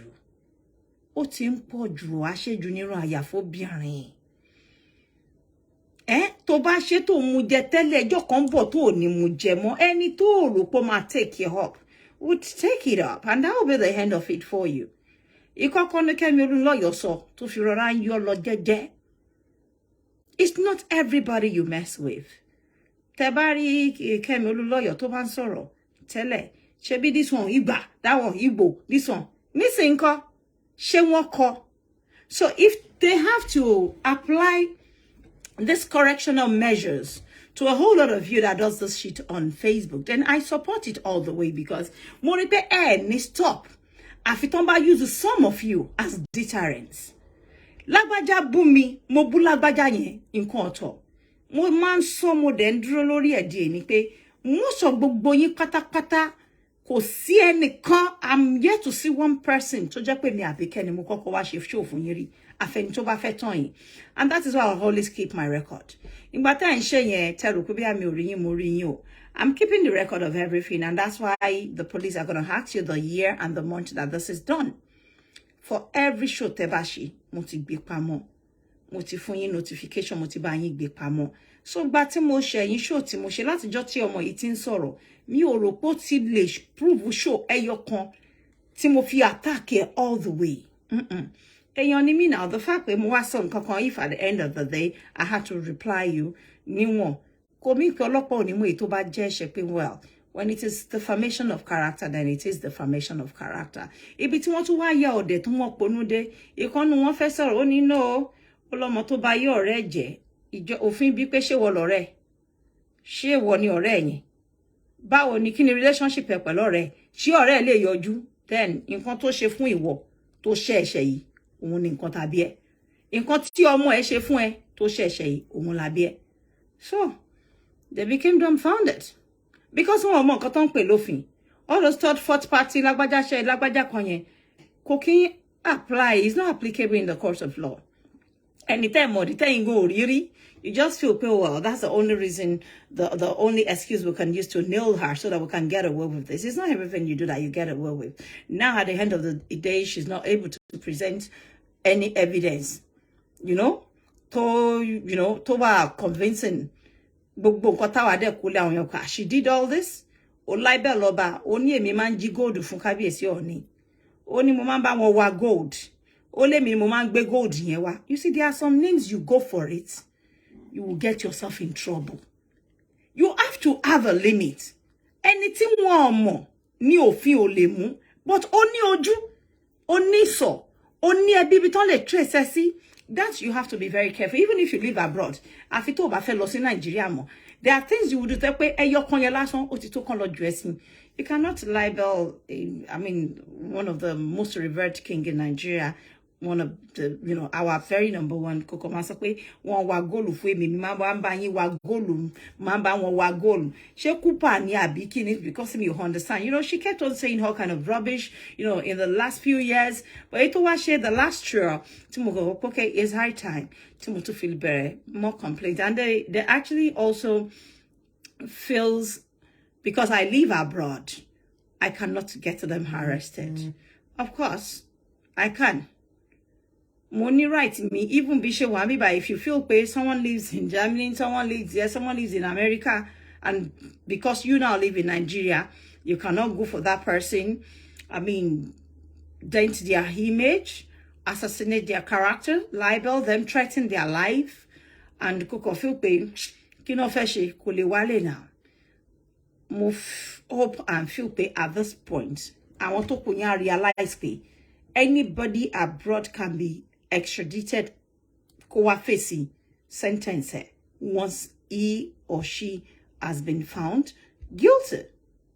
Ẹ má rò pé àṣegbé ni o. Ẹni tó fẹ́ gbé yín tó bá lè náwó ẹ̀, it depends on the size, the gravity of your offense. Wọ́n lè gbé yín wálé. Wọ́n lè ní kílù yẹn gan repatriate yín. It happens. Ẹni tó jump bail, wọ́n lè repatriate ẹ padà. When you jump bail, wọ́n lè gbé ẹ, they can have you repatriated to go and face that very judgment. Tó bá face ẹ̀ tán, tán bá serve justice, tán bá feel pé with penalty tó gbà, ó lè gbé ẹ padà, fine. Tán bá feel pé kíni, you will remain there. If it happens to be your country of origin, you are going to remain there. Mo ti jẹ́ German ni mi nsìn, British ni mi nsìn, kò rán o. Third class citizen British wà o. Ibi kan o ṣe funfun o, Britain ko nìyẹn o. Wọ́n rú ẹ lọ nìyẹn. O lọ serve nìyẹn. So ẹrù oreke tó commit gbogbo rádaràdá tẹ́ ń ṣe lórí Facebook tí wọ́n wọ̀nù yín lọ́tùn ló sì tẹ́lẹ̀ ní gbọ́. Aṣọ péńpé aṣọ ẹ̀wọ̀n. A lot of you ẹ ṣì máa fi ṣe aṣọ búra. Ẹ ṣì máa wọ̀ nítorí pé ẹ mọ limit yín. Gbogbo yín tẹ́ máa ń búyàn, mi rò pé mo máa ń sọ proudly pé kò sẹ́ni tó lè búyàn tó mi nù yín. Mo máa ń make sure pé ẹni tó bú mi gangan ni. Because síyàn bá ti sọ fún mi sìn pé ojú ẹ kan fọ́, ẹnu ẹ kan wọ́, tèmi àti ẹ náà bá dẹ̀ ti bẹ̀rẹ̀ tí má sọ fún pé ojú ti ẹ náà tó fọ́ yẹn, àbẹ́tí ẹ tó di àbí ẹsẹ̀ tó mùkún yẹn, ìyá ẹ la rí pé ó mùkún, bàbá ẹ la rí pé ó fọ́jú. Ẹ má jẹ́ kó dùn yín because first come, first serve. Second come, second serve. And that's to receive goals, kò ṣẹ̀ṣẹ̀ ńbẹ̀.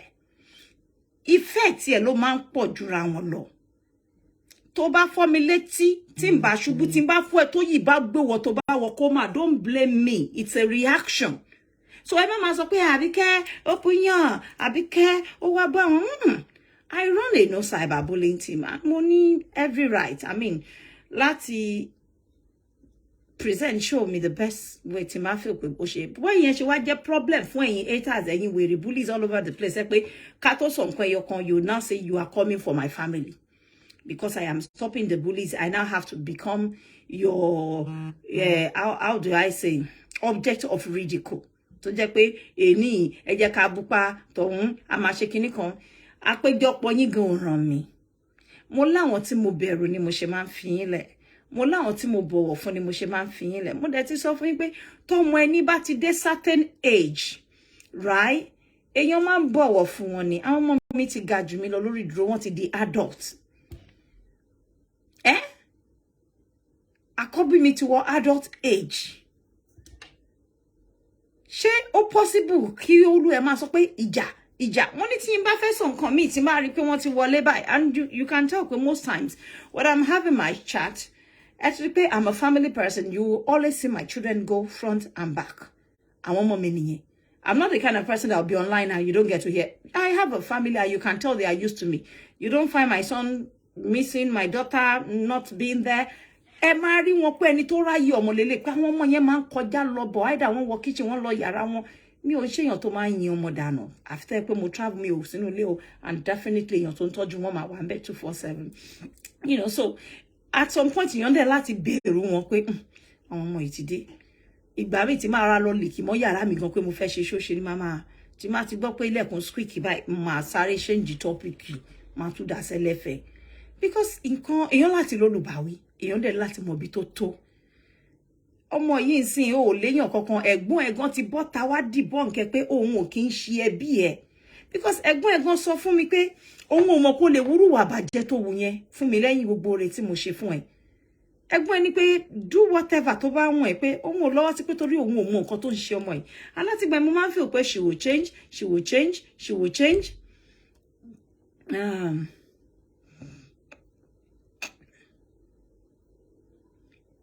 change. Admin, are you there? Ẹjọ́ tí anybody bá fẹ́ ṣe kíní, ẹ ṣá bá mi kàn ṣáwọn sí blocking ni. Ṣó yé yín?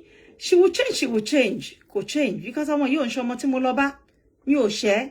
So lágbájá bú ẹ, o fẹ́ bú tiẹ̀ padà. Only evidence be lagbaja yen shebu e. The only reason why she was doing this to me is because I stopped people from giving her money after she picked up those twins, to start extorting people online. And like I explained previously, I have a duty call to rescue those children from her and to look after them. And that was exactly what I did. I realized that she picked those children to, use them for hams. She was using those children to collect hams online. At least you all remember that throughout the period that I look after the children, we never came out to tomorrow to say, and my NGO look after them very, very well.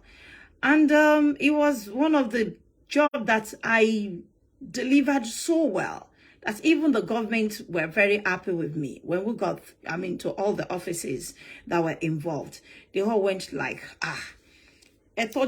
you. Charity, wow. Because they saw all their whole picture, they saw the new picture, they're like, really? And these are the same children that some idiot came online to libel my charity as a kidnapper that we kidnap kids. And this girl joined them. So, Emma Wokwe, you have to be very mindful of the usage of your words. You see what I'm talking? I am always very cautious in applying a wrong word, because I would like to express myself or to buttress my point. It is a word that is actually implicating. I will retract it. I will not even bother and simplify my English. I would rather just break it down. Facebook copy and paste ni. Teba yalo teni yeba gbede kotu word yen lásán pé for the mefa ko lo word yen wọ́n sọ ìtumọ̀ fún in the court of law. And tó bá fi lè wà applicable in the context of pé ó fẹ́ pààyàn àbí fún mission we. Wọ́n sọ pé o mean ni lóòótọ́ ọ̀rọ̀ tó sọ yẹn àti nǹkan tó pè ní mission ẹ kó o máa pa ẹni and you use the word, I will make sure I use a pistol. She mentioned pistol. So you see, and you might and brag online. There are things you don't say. It's not everybody let me get away. And what is so good? Got him a socilara mode tilote mi kilo feshesi. Ole shen kokon wana. And cruising. Omoron cruising ma wow. Toma sunyo si gota. Cruising to man land de yon se won. O man wa. Cruising to land de yon si ya. O man wa. Ton ban ton e ma ton re lori Facebook. In due time, at I want a John call. Everybody will be served in due time. Let me tell you. But unfortunately, titielo wai. Oni àwọn ọmọ méjì tó ti dàgbà. Ó wá di ẹni ẹ̀wọ̀n. Wọ́n wá rú ẹ lọ sẹ́wọ̀n leni. And this is not the first time she'll be arrested. She's been arrested more than 5 times. Right in front of her children. Irú òbí wo ló fẹ́ jẹ́? Ẹ ń pààrọ̀ kóòtù, pààrọ̀ kíní. Ìyẹn ò kí ń ṣe nǹkan tí wọ́n fi ń ṣe oge o. Nǹkan dọ̀tí ni because ẹni tọ́lọ́pàá ò bá find guilty tí ó bá bá dọ̀tí lọ́wọ́ ẹ̀ wọ́n tẹ̀ ní kó so ọjọ́ kan ní police station but tọ́n bá check ẹ̀ tọ́n dẹ̀ rí pé báyìí ni because both parties don't provide evidence òun ló máa fi di ẹni tẹ́ pé wàá sùn bẹ̀ tó bá dẹ̀ ti ń sùn bẹ̀ tọ́n bá rí pé ó fẹ́ gbọ́ those are what they call pre-correctional measures or whatever tọ́n bá rí ẹ pé ó gbọ́ they will take your case into consideration for going to court. But we have to court bá fún any order bí kan lọ jù ẹ́ sẹ́wọ̀n kan fún any sentence because all ti wọ́n no but pé fi ẹni yìí sílẹ̀ for now. And most of you to gbọ́n tẹ́ bá lẹ ní court case orí Facebook ni mo ti rí the first set of nuisance of foolish people tẹ́ pé there will be a court case, an ongoing case going on. And you will come out to be cursing. Shebi show ni mo nse insane. Have I cursed on her? Have I cursed on her children? Have I said anything defamatory to her? And what if Facebook if it's 1 year illiterate today, they will come in here and bash the person the more after the court has won, thinking we are not talking directly. You think the court is stupid? Thank God some of your people will be commenting. Wama bash any the more. Oh, show King Kong ni I can do and undo. honestly ẹ dáwọn míì nínú wọn á sọ pé àwọn fọ́ọ̀mù PTSD àwọn ti ya wèrè àwọn ti lọ register pẹ̀lú ọgbà wèrè wèrè tó bá lọ ya wèrè àwọn ìjọba máa check ẹ hospital máa check ẹ wọ́n wá kúkú wá section ẹ wọ́n gbé ẹ lábẹ́rẹ́ wèrè wọ́n yọ ẹ kúrò láwùjọ ènìyàn púpọ̀ because you have becoming a nuisance that poses as threat to the society. And that's what they're going to do to you. They're going to remove you from where there are people. They will take your phones off you. You'll not be able to access internet. One marry pe won fiesa wujo eniyan because ó ti post as threat. Certificate wèrè tó gbé jáde ọ̀rọ̀ tó sọ ló máa mú wọn section we. Má torí pé ó fẹ́ wá wíjàre lórí Facebook. Wá wá dẹni tó máa gbá lábẹ́rẹ́ wèrè tí ó ṣe, wèrè tí ó sì lẹ́jẹ̀ wọ́n wá kúkú gbé lábẹ́rẹ́ pé the only way tí wọ́n lè fi suppress wèrè yẹn òun ni pé kán bẹ̀rẹ̀ sí ní yẹn ní abẹ́rẹ́ wá wá máa sanra sódì àgbọn á máa já wálẹ̀ wá wá dìdàkudà á di pé ó lè sí láwùjọ ọ̀pọ̀ ènìyàn bó bá jájà jáde wọ́n máa ṣẹ́jú síra wọn pé ó lè gúnyàn lọ́bẹ̀ kí ló fẹ́ firú rẹ́kọ̀dì yẹn lẹ̀ fúnra ẹ̀ fún nígbà tí o ní àwọn ọmọ o ní ọkọ ó sì ní ọjọ́ iwájú there is likelihood kó sì pàdé olóore kó pàdé èèyàn gidi láyé kí ló gbogbo yẹn torí ọ̀rọ̀ ìjà Facebook kí ni gbogbo rádaràda yẹn ó ti pọ̀ jù ó ti pọ̀ jù ọmọ yìí tẹ́ bá rí àwọn antecedent ẹ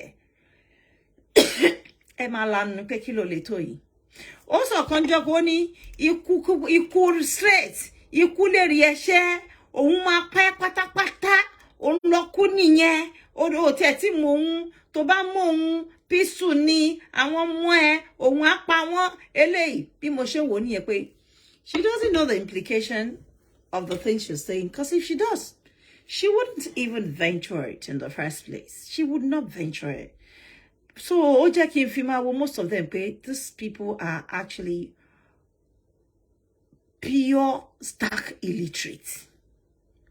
I don't wash up or copy and paste when you button so. Coming only understanding of in cotton soye. To bani understanding of it. If you are very well educated and learned, you will know nínú ara pé bí n bá ero ele ní court of law wọ́n ju mi sínú túbú so bí táwọn ele yóò gbọ́ndé ni pé àwọn ọ̀rọ̀ yẹn náà máa tẹnumọ́ nítorí pé wọ́n fẹ́ shine kéèyàn sọ pé wo bá wo wọ́n ka ẹ mọ́ bí òkú ya ye wọ́n yìn ẹ́ padà nù ẹ̀yin rò pé fi ń ṣerare ni oh girls no be rare àwọn weapon tèmi need tí ai wọ́n gbàgbé yín sẹ́wọ̀n gbogbo ele tẹ́ rò pé en koyan láyà jẹ́ nǹkan tẹ́ ẹ sọ náà ni máa sọ fún ìjọba torí tí máa feel at some point well I am beginning to feel insecure with your threat if it poses as harm as risk to me I will definitely report it to the authority, and whatever the authority deem fit to keep you and your temper and your madness under control is what they are going to apply to you. I don't have to do anything. I don't have to know anybody. I just need to know my rights. When it's not, I have been on this case for a while. And, ẹ̀yin lẹ máa wá sórí line pé Abike a máa fìyà jẹ. Abike ò léyàn kankan. Abike ẹ̀yin lẹ mọ̀ IG, ẹlẹ́yin mọ̀ DIG, ẹni tí bá ra wọn tí ẹ mọ̀ rí, wọ́n máa ń bá Buhari sọ̀rọ̀ báyìí ni. Àmọ́ whoever tẹ́ bá mọ̀ rí, wọ́n lè rob èmi off right èmi. Mi ìfẹ́ mọ̀ àwọn ìyá sàlẹ́yìn bí ṣe sọ fún yín just pé mi dẹ̀ fẹ́ mọ̀ àwọn bàbá sàlẹ́yìn. Nǹkan ẹyọ kan tí mo tẹnu mọ́ tí mo dẹ̀ fẹ́ mọ̀, òun ni right mi as a person, as a citizen of Nigeria. So the moment in bad to the right me kò sẹ́ni tó lè rob mi off e kò sí bí tẹ́ lè lọ tí mi ní bá wọn fà tí ma fi gba justice mi ò fẹ́ mẹ́ni tẹ́ mọ̀ bó ṣe pọ̀ tó mi ìfẹ́ mọ̀ bó ṣe ní agbára tó ma bá wọn tí ẹsẹ̀ bọ́ ṣòkòtò kan náà tí ma fi gba justice ma expose wọn ma pariwo lé wọn ma tún wọn fún aráyé lórí ẹ̀tọ́ mi ni o ṣé rí tí o bá ti wà lórí ẹ̀tọ́ èèyàn you will get anything and everything tí mo mọ̀ pé kò ń ṣe mi mo kọ́kọ́ wá bá yín tí mo dẹ̀ ti rí pé threat it become unbearable I will pursue it all the way I will pursue it all the way and the other one kí lẹ máa sọ ẹni ṣolówó tó máa fi ṣẹjọ́ nítorí yín máa febi panu mi ò nídìí yá kọ̀kọ̀ àbá kọ̀kọ̀ láti dáwó fún mi mo ṣá láwọn ọmọ ẹgbẹ́ mo la ọmọ ẹgbẹ́ tó bá di karangida ṣe bí ma ko àwọn ọmọ ẹgbẹ́ ni because ẹgbẹ́ tá dálẹ̀ náà lele tá tin sọ pé no to cyberbullying tede sọ pé ra o ẹ̀yin fẹ́ bully kú ni ẹ̀yin fẹ́ gbẹ̀mí èyàn ni I no mo gbogbo rọ̀fọ̀rọ̀fọ̀ fight yẹn mo sọ fún yín pé I am done with it mi ò ráyè with any one of you mo kí ma ní eni o mo ń bá yín pariwo èmi inú yẹn ma threaten ma boba mo ní ẹ lọ boba ẹ bú ẹni tó bá wùn yín ayé jọ́sí lẹ má fi yẹn mú mi ẹ bú ẹnikẹ́ni tó bá wùn yín a má tẹ̀yìn àtàwọn bá ti joyè àti gbogbo àwọn ọ̀tọ̀ gbogbo ẹni tẹ́ lọ ń bú ìjọ tẹ́ bá ti fojú kojú ṣé ẹlẹ́mìí ẹ̀ láti dúró ṣé lówó tẹ́ máa ná pẹ̀lú kéèsì pẹ̀lú wọn so ẹ ride on ọjọ́ gbogbo ni tó lè ọjọ́ kan báyìí wọ́n lóhun ni tó ní wọn so eléyìí sìn ọwọ́ pálábẹ́ ó ti ségi just ìjẹrin ló ṣe show fún mi o ṣé ìjẹrin ló sì ṣe show fún mi tó bú ọ̀tá mi ó ṣe pé kò sí nǹkan tí ó sọ kò sí èpè tí kò ṣe kò sí nǹkan tó mọ̀ yóò kí n wí bí mo ṣe fọwọ́ lẹ́rán rí tí mò ń wò níran mo fi ọwọ́ lẹ́rán ni mi ò bá sọ ha ló ń pariwo fò fà fò ń bẹ nígbà tẹ́mi mọ̀ nǹkan tí mò ń ṣe lẹ́yìn pé èmi ò ní bẹ́ẹ̀ po bẹ́ẹ̀ yẹn ìjọba ni màá fẹ́ jú ẹ̀sùn nǹkan lélẹ́yìn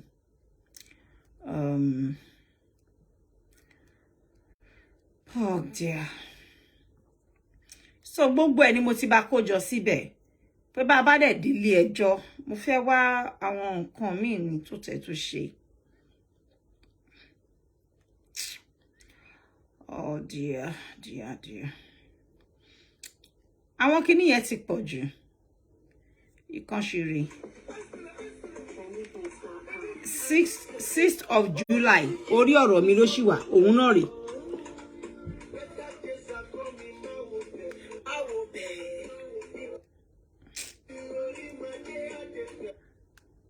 Control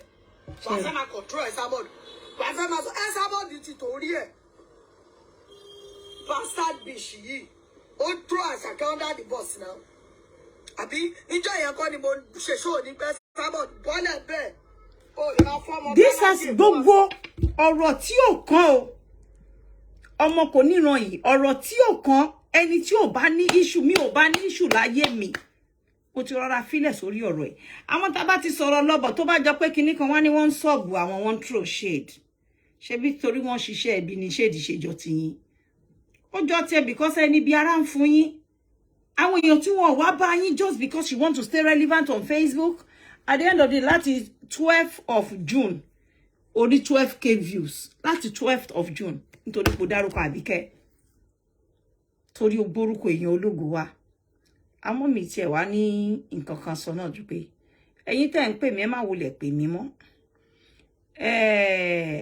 ọmọ yẹ ó ti rìn wòwò wọjà aṣọ ò bá ọmọ yẹ mọ́ èmi ò ń ṣe prison officer mi ò lè lọ gbé jáde mi ò kí ń ṣe prosecutor wọ́n ti prosecute already wọ́n ti gbé lọ sí Kirikiri ní èní yìí wọ́n ti gbé sínú van ó ti lọ Kirikiri she is no more with the police it is now between me herself my NGO the other people involved and the prison. So, and I cannot go and stand for her in the prison. Obviously, she's been taken to the prison. Let's say, mo fẹ́ justice. Justice is all I want. Ìjọ́ tí mo ṣì bọ́ta tí mo ń bá gbogbo àwọn ọ̀rẹ́ mi sọ̀rọ̀ níbí báyìí tí mo sọ pé a máa joyè. I didn't come out for anybody. I was just being happy. They hate to see one happy. They hate to see me progress. Ó ti bẹ́ bọ́ta láì bá yín wí.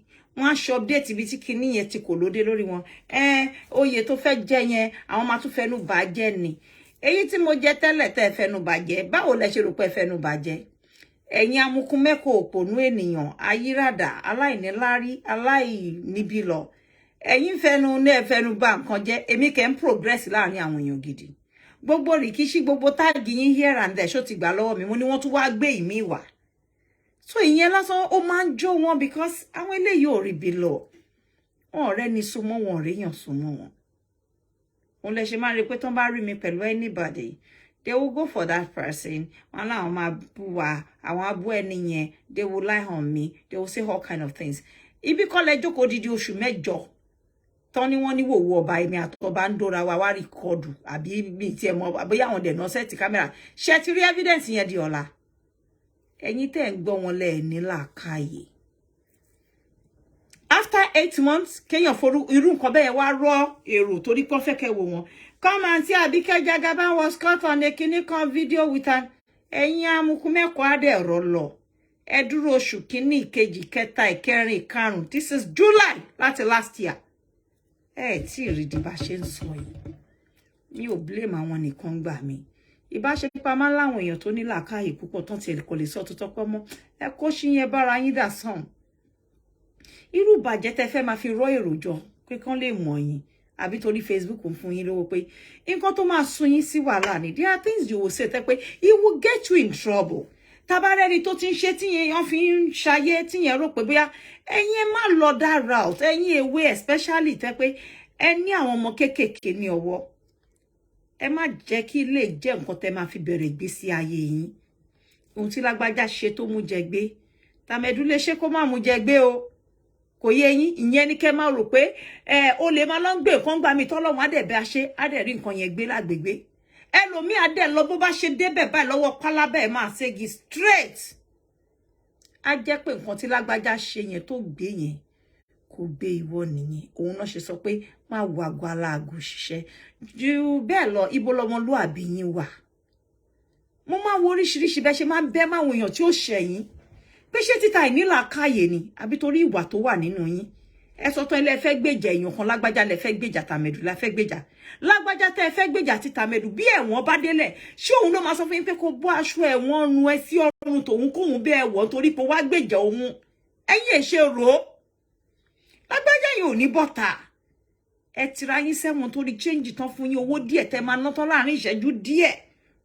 Tẹ́ pé tí onítọ̀ǹgò bá gbówó lẹ̀ mọ́ ẹ̀yin àti ẹ̀gán tún lè di ọ̀tá pẹ̀lú rúwà tẹ́ ń wù because tíyàn bá ti jẹ́ extremist you will do just anything and everything to ruin someone and kò exempt àwọn yẹn tí wọ́n rán yín iṣẹ́ torí ijọ́ tówó bá tán àbí tí wèrè yín bá gùn yẹn tún kọjú sáwọn tó rán yín iṣẹ́ náà òun ni ẹnikẹ́ni ò ṣe gbọ́dọ̀ sọ pé òun fún yín lówó lórí Facebook yìí pé kẹ́ lọ máa bá wọn fi ṣèbàjẹ́ èèyàn because ẹni tó rán yín gan kò yọ́lẹ̀ ó lè gùn yín kẹ́ bẹ́ mọ́ òun náà lénìí kẹ́ sọ pé ibẹ̀lẹ̀ tó máa kọjú sí so ẹ jẹ́ kó rí pé ẹ lọ tọwọ́ àmọ́ yín báṣọ there are so many brilliant shows that you can have tó máa sọ yín déèyàn Kora Obidi is there today and she's doing very well I mean ayé ẹ̀ńdà on progress kò báyàn jà kò ń ṣerú àwọn audience táwa ní ìlónìí tó bá come online lé ní á ní 18,000 20,000 8k 10k tí wọ́n wò ó dẹ̀ lè bọ́ta bẹ́ẹ̀ lẹ́ẹ̀mẹrin kó dẹ̀ ní the same volume of viewers so kí ni nǹkan tẹ̀yìn ń lé torí pé ẹ fẹ́ káyé mọ̀ yín àbí ẹ fẹ́ kẹ́ dàbí Àbíkẹ́ tẹ́ ní kò dá yẹn ẹ dẹ̀ fẹ́ dàbí ẹ and for everything she started she created gbogbo ẹni gbogbo yín crave láti jẹ lórí ìkànnì yìí mo mú àwọn nǹkan tó yẹ pé Abike Jagaban ló kọ́kọ́ bẹ̀rẹ̀ and ojú everybody wà nù ẹ̀ you wanna have it that one wanna have it this one wanna have it èmi mo kọ́kọ́ gbé àwọn nǹkan kan wà gbogbo yín fún ara yín ẹ mọ̀ bọ́tẹ́ mi ò tẹ́ ń wò lágbájá kọ́kọ́ dé kọ́ gbogbo yín tẹ́ bá jọ dé ní ti dáadáa kẹjọ sóríire ń díẹ̀ kò kí ń ṣẹ̀ṣẹ̀ bọ́ ká má bá tèèyàn jẹ́ ká jókòó ká má bá tèèyàn jẹ́ ká má ṣe gbá ká má ṣàwó yẹn kò dáa òun lèèyàn kan ṣe pé jókòó threatening to have you killed in 2000 and bẹ́ẹ̀ ni ó ti ń threaten life mi bọ̀ ti pẹ́ pé òun á pa ọ̀tá mi ni kéèyàn máa lorú ọ̀rọ̀ yẹn pé ó máa pààyàn so ẹ̀yin tó kù náà tẹ́ máa ń sọ pé ẹ wàá kú dànù ẹ check nìkan ẹ check brain yín àwọn ọ̀rọ̀ kan wà the moment you apply sínú ìjà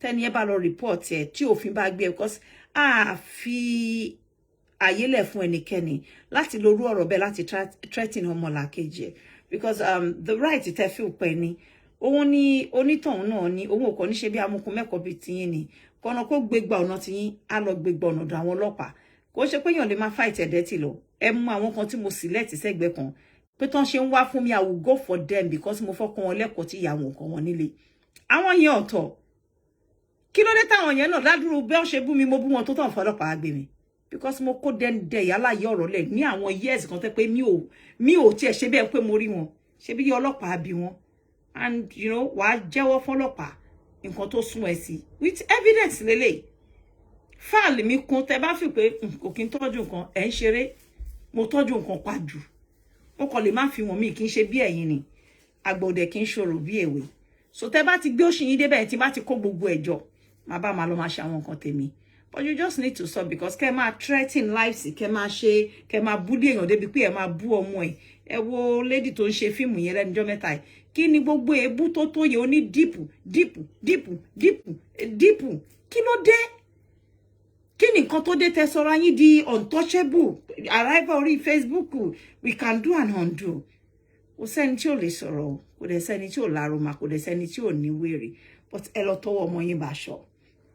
Bó bá ti tó ni. So Abike Jagaban ò lọ fi ọwọ́ lágbá anybody lójú. Gbogbo yín lẹ wò, àwọn èèyàn máa feel irritated gan, àwọn èèyàn pè mí pé is there nothing you can do to Joko's matter? Have you reported that people were so devastated to a point where one fẹ́ lè lọ máa reporting the, and she's not just the one. Wọ́n sì ṣẹ́kù. Àmọ́ inú yìí tó bá ti gba ìgbà wọ́n ṣe máa ń sọ wọ́n ló ní láti gbọ́rọ̀ ẹ jẹ́ ń fọ̀rọ̀ síkùn bí àgbà kí n fi yòókù sílẹ̀ mo máa ń like it wọ́n ṣe máa ń threaten Abike o don't let us see in Nigeria o Abike o we must not see in Nigeria o Abike o if we search in one palace èmi a máa rìn bí ẹkùn tí mo jẹ́ àwọn náà máa ń yọ bí ológìnní tèmi bá ti dé Nigeria tó ń threaten yín because mo máa make sure pé at all time I am always on top of my game. I don't like to see people bullied. I cannot become a bully myself because I wanted to reply to àwọn men no more. Òun ni mo ṣe máa mọ̀ tó lọ́wọ́ lẹ̀ fún wọn. Bó kò kín ṣe ta ilé sọ̀rọ̀. Tó bá jẹ́ ká sọ̀rọ̀ ni. Tó bá jẹ́ tí ká ṣe wèrè ni. Kò sí kankan nu wọn. Mo dẹ̀ máa sọ fún yín pé tẹ́ bá rí mi mi ò kọ̀ ga báyìí o. Egun ṣe rí ọwọ́ mi pé kò jọ̀wọ́ bọ́ta. Egungun ló wà ńbẹ̀ but tí máa ní kí n fi ṣe yín bó ṣe tóbi yẹn. Ẹ wúndi o. Mo máa ti sọ fún yín severally pé I was not raised in Gerald Road. I was raised in Ebute Metta East and West. That is enough to tell you. But kẹ́tọ́ sọ pé ọmọ Ebute Metta ò fẹ́ fọ́ etí ẹ̀gbẹ́ ò fẹ́ nà gbé. O máa try ọwọ́ tẹ̀rí cherry. Kò jọ̀wọ́ tí ò ṣiṣẹ́ rí ẹ máa kọ́ wọ́n train ẹ̀ dáadáa. Tó ti yé yín active fist tó look tó yé yín energetic cherry very very so me ṣọmọ tẹ́ máa threaten. However, I wouldn't want to see myself get involved in gbogbo àwọn rubbish that you feel pé nǹkan akọ̀yí. I mean, we've done it in the past where we have to go to each other pé amataton leni, and I don't think I have gone to any scene without inviting the police. The two scenes tí mo ever appear, mo make sure pé mo pe ọlọ́pàá lọ síbẹ̀. But today, because the police will keep ignoring you, we will fight you to finish because I was fighting for the right of my children. When they push me to the wall, I do go. My dad drew my kuolopa. I have never gone there, Kinsalo. I have never gone to attack anybody and say I don't want to be located. No. I have always involved the police and I have everything. Know me. If I have ever been found guilty of any of them, they would have come back to make an arrest on me. But by the time they go through the profile and everything and the evidence, they're like, oh, really? That's what they call provocation. And the case closed. Automatically. So when you see some videos, learn to use your brain. Challenge it. When did this happen? What did you do to her to have called for that? What did you do to her? Hello to me? Hello. Hi. You okay? Yeah. There was traffic on the way. I'm online. Okay. So, as I was saying, thank God. Today's children's last day in school. We're on holiday. Holiday, 6 weeks holiday. I'm gonna be having time, but no time for no time for kinibai. No, you know, I'm still coming out during the weekend. Because mo láwọn ìpolówó ọjà tí mo láti wá ṣe fún yín. Ibi tí Facebook wá dé yìí, kọ́lọ́mọ lọ tí owó ọmọ ẹ̀ bá ṣọ. Gbogbo ẹ̀yin tó bá ń sanwó fún yín tán fún yín lówó kẹ́ máa jà fún wọn kẹ́ máa bá wọn sọ̀rọ̀ tó jẹ́ kẹ́ bá tèèyàn jẹ́. Ẹ lọ jáwọ́ nú ẹ̀ kò sí nǹkan kan tó máa yọ fún yín. Tẹ́ bá fi pé ẹ lè rẹ́wọ̀n rè kí láǹfààní ọdún 5 ọdún 3 ọdún 10 sígbà tá ẹ wà yìí kàn sì máa bá yín dé ìyá yín mọ́nú kúlà pé ó gbóná fífín. Ṣé bẹ́ẹ̀ táwọn èèyàn bá ń bá wa yìí náà kì í sọ̀rọ̀. A máa sọ̀rọ̀ but níwọ̀n èèyàn máa ń ṣe nǹkan níwọ̀n ni. Mi ò tí rí ẹni tó máa sọ pé ẹni tó ń sọ̀rọ̀ yìí tẹ́ bá bú oko mèsì ọ̀rọ̀ nínú gbogbo wọn sì wọ́n á sọ fún yín pé ọ̀rọ̀ dẹ́ndé ọ̀rọ̀ fáktírì ọ̀rọ̀ tó ń gbénú ọ̀rọ̀ òun lẹ rí yẹn Àbíkẹ́ tí ò bá dá yín lóhùn kò òun kó dá yín lóhùn ni. Mo dẹ̀ mọ ojú mo mọ́ra gan bẹ́ẹ̀ ṣe rí mi kó tó fojú sọ kó tó fara sọ mo ti wà ní orí ọwọ́ mi because me really ṣèyàn tó wà that accessible in the first place. Tí bá ń try láti wà nice, mo kàn ṣagídí pé well, some of them are turned to they attend to turn into arrogance. And you see, when they want to talk about me, I saw one idiot don't know church she's just so very arrogant and full of herself. That I'm not gonna be denied, okay?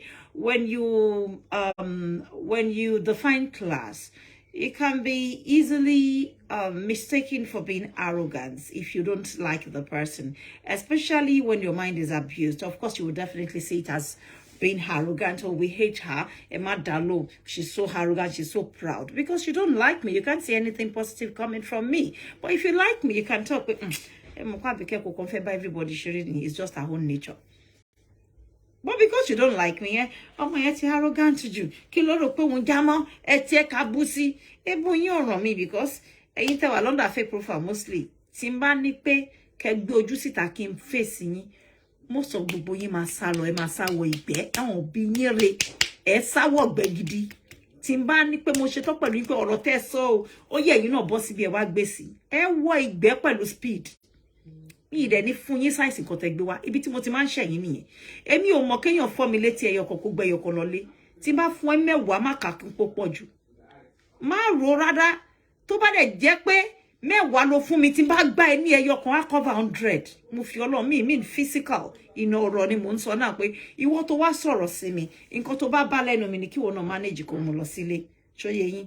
I mean, ìsọ̀rọ̀ wọn lóhun ní gbèsè. Má jẹ́ kí tèmi dùn ẹ náà ṣé bí wọn náà serve and I say make you collect. Ako waiting concern waiting bring about I go shoot am, I go kill am, she must die. For what?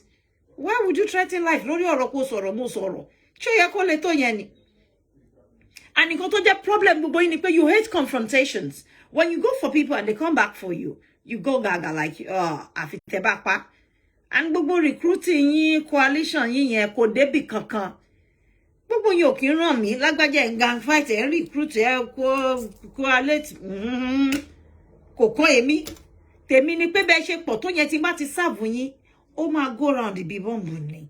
Akọyin pọ̀. And ibi tí mo ti máa ń ṣẹ̀wọ̀n lélẹ̀. Ibi tí problem ti máa ń bẹ̀rẹ̀ nìyẹn. Àwa di pé we hate her. Eléyà pass efele, tọ̀wọ́n pass. Ẹ máa rí pé the same set of people náà ni regrouping and ganging up. I'm not bothered because I have too many things in my hands. And you see the lovers that I have, they are way too genuine. They are way too loving. They are way too supportive. Ju kí wọ́n máa rò pé ẹ̀yin tí ẹ wà significant nínú ayé. Oríṣiríṣi èdè ni mo máa ń gbọ́ tẹ́ máa sọ pé ẹ̀yin tẹ́ ga nínú ayé. Èmi ò mọ size ládàá yín tẹ́ ẹ̀gùn. Mi ò mọ ẹni tó kan ládàá yín fún yín. Mi ò tí mọ bẹ́ ṣe ga nínú ayé yẹn. Mi mọ ìwọ̀n nǹkan tẹ́ fi wọ́n pé yàn ga nínú ayé. Ju bẹ́ẹ̀ lọ, ẹ rí pé mi náà ti á fẹ́ pé okay, àwa tá ga nínú ayé, ẹ jẹ́ ká kò filẹ̀ bẹ́ẹ̀. Kálukú ló mọ̀ wọ́n ẹsẹ̀ níbi tó ti nàgà. Ti ro láti ga yín. Ẹ jẹ́ ká fi yòókù sílẹ̀ bẹ́ẹ̀. Ẹ má wá sọ́dọ̀ mi. Eléyìí ṣe má wá anybody ẹ má pè mí mọ́ lórí ọ̀rọ̀ yẹn. It is now beyond my own control because she has obviously been taken to prison today. She's gone to Kirikiri prison. I can't do anything to it. Even if you came earlier before she was taken to prison, I am not going to back down on this very one. We're going to go for hearing. I'm going to be in Nigeria. Ẹ̀gbọ́n mi ẹ̀yin tẹ́lẹ̀ wá mi, ẹ jẹ́ inform yín lẹ̀ kẹ́lẹ́ di opportunity. Ẹ̀yin tẹ́ ń brag àbúrò yín wá mi, ẹ̀gbọ́n yín wá mi. Me ni jókòó kékeré leko. I'm going to be there for 6 good months. And trust me, I will make my face available and I will let you see my location that I have arrived. So it doesn't look like, oh, she's run back. Oh, ìyá ni mí. Odu ni mí mi ò ń ṣàìmọ̀ fólókò. Bí bá lọ́n títí wọ́n lè pè yín àti Abike bí by sinsin. So ẹ̀yin ni kẹ́ get ready. Bẹ́ẹ̀ mi bá ti wá sọ pé èmi ti dé o. Ẹ̀yin náà gbọ́dọ̀ fojú wọn.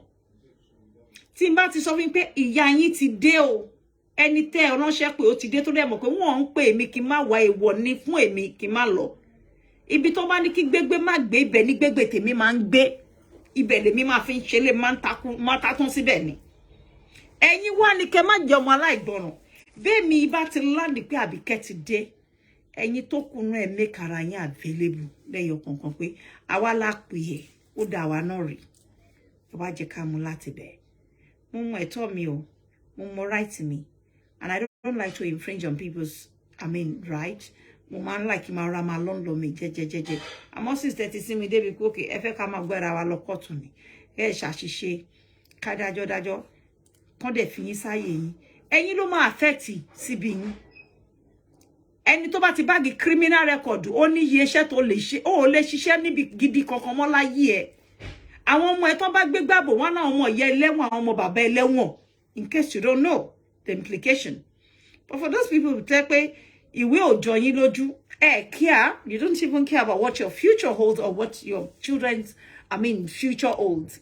You may feel where you can do and undo what is my own. Like this one that went to prison for bullying me. By the time she come back, or if her children ever aspire to be anything political, hi there, mama jawale. One jawale straight pé you cannot go because yeah, baba àwọn ọ̀run ẹlẹ́wọ̀n kí lẹ feel pé òun náà máa ṣe kí lẹ feel pọmọ yìí náà máa ṣe tó bá débẹ̀. So má torí fame ọjọ́ kan ọjọ́ méjì tó fẹ́ ní lórí social media pọ́n lè lóun sọ̀rọ̀ kò bọ́jú ọ̀la rẹ̀ àti tàwọn ọmọ ẹ jẹ́. So ẹ má pè mí ẹnikẹ́ni mi ò fẹ́ sọ̀rọ̀ jù báyìí lọ update lásán ni mo fẹ́ fún yín. Èyí tó wà ní London case London ti Metropolitan Police kò sí lọ́wọ́ àwọn náà wọ̀nyẹn náà ti di case Crown Court. I am pursuing mi ń jáde nù lé mi gbogbo bragging tẹ máa ń yẹ máa sọ pé Abike ń sùn nù ilé ẹ̀ pẹ̀lú àwọn ọmọ ẹ̀ ẹ̀yin lẹ́ẹ̀ lè sùn nù ilé ẹ̀yin lẹ́ẹ̀ nífọ̀kànbalẹ̀ ẹ̀yin lẹ́ẹ̀ máa wá bí tẹ́ máa kọ́ ọmọ tí ẹ̀yin lọ́lọ́run gbà sí mi lọ́wọ́ yín èmi mo gbé yín lọ court because ẹ láti kó gbogbo nǹkan tẹ́ sọ́lẹ̀ fún ìjọba kádájọ́ dá. Even when let's assume this is the case o láti make in fact ẹ má jẹ́ sọ̀rọ̀ jù àwọn èmi ń sùn ṣá èmi ń sùn yín délé ẹjọ́ rí bí ṣe máa sùn rè inú ilé ni màá ti máa pàṣẹ yẹn inú ilé mi báyìí máa sùn báyìí mi ìfẹ́ wàhálà o ẹ̀yin lẹ sọ pé báyìí ti ti ní kíjọba bá wa wò gbogbo nǹkan tíjọba bá dẹ̀ sọ ẹ jẹ́ ká jọ faramọ́ kò jù bẹ́ẹ̀ lọ torí mi ìlédèdì láti fa ọmọ mi lẹ̀ kí máa lọ sọ́dọ̀ ọlọ́pàá lọ sọ́dọ̀ kíní kankan káàkiri ẹ ní sùúrù ọlọ́mọdé ń rí wàhálà ń tèmi o ọlọ́run kó jọbọ lọ́jọ́ èyí kó má gbà sí mi lọ́wọ́ ìyá ayé o mi ní bá wọn wáṣọ péńpé mi ní bá wọn fẹ́ wọn ló gbà ń tèmi láyé mi o so ẹ̀yin tẹ́ ń ṣe social media warrior you better think twice before you go and abuse. By the time you start threatening people's lives, whatever the implication is, the sentence is, you are ready to face the penalty. Just 4 days ago, you were bullying me, threatening to kill me. I was in my house. Just 4 days after, you became a member of your prison. Yeah, there be what there be room money. On that shall see a lot. Wọ́n gba aṣọ èyí lára ẹ̀ wá dẹni tó ń wọ aṣọ péńpéńpé wọ́n wọ kábàbẹ̀ wọ́n ń bọ́ dàrá míà wọ́n ń wọ ṣòkòtò wọ́n ń ṣe fashion ní prison òsùn rẹ̀ sí nǹkan tí ò yẹ Abike tó sì ń búrè tó dàbí ọ̀lẹ tẹ ló wà tímídì ó wà nínú ilé ó ń sùn ọlọ́lọ́mọrú fat meal tí máa jẹ lálẹ́ yìí máa jẹ very fat meal because mo ní panic attack tẹ́lẹ̀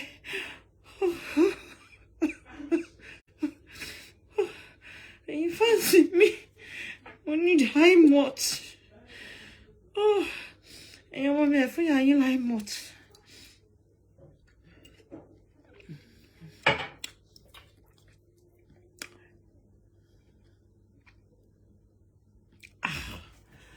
Anyway, nobody should call me for now. Yayin rele.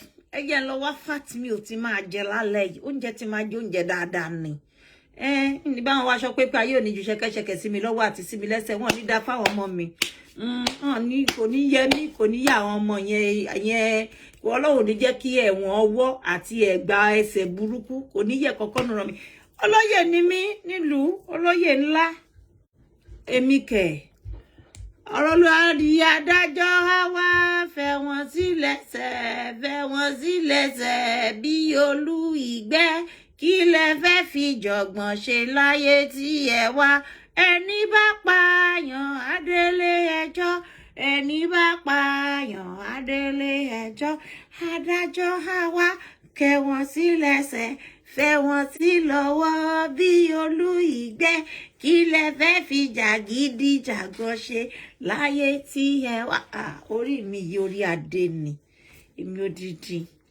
6 foot tó badass. Ayaba faramade tó sexy. Ọmọ dára all the case of the jaw. Ìjáyà fún gbogbo àwọn haters online. Ọmọ tí ò ṣiṣẹ́ tí ò wẹ̀ tó ń dán. Gbélé pawó #1 original tọ́lọ́run yọ́nú sí. Ọmọ ní tí ò ní nǹkan kan tí yóò léèyàn ní kò lówó. Àmọ́ ó jà yọ báyìí ni. Bí ọjọ́ ó fojoojúmọ́ yọ bí ọba ni. Ìlọ́lọ́run kẹ́ o, èmi kẹ̀ tí ń lè sọ̀rọ̀ ẹnu mi. Ọlọ́run bá mi dá gbogbo ẹ̀yin ọmọ ẹgbẹ́ sí. Ní ṣoore dáràn àní rí wàhálà. Gbogbo nǹkan tọ́mọ yìí ṣe ó ti pọ̀ jù ní offense mi nílé show gbogbo ẹ̀. So ẹ jẹ́ ká máa lọlé. It's just an update.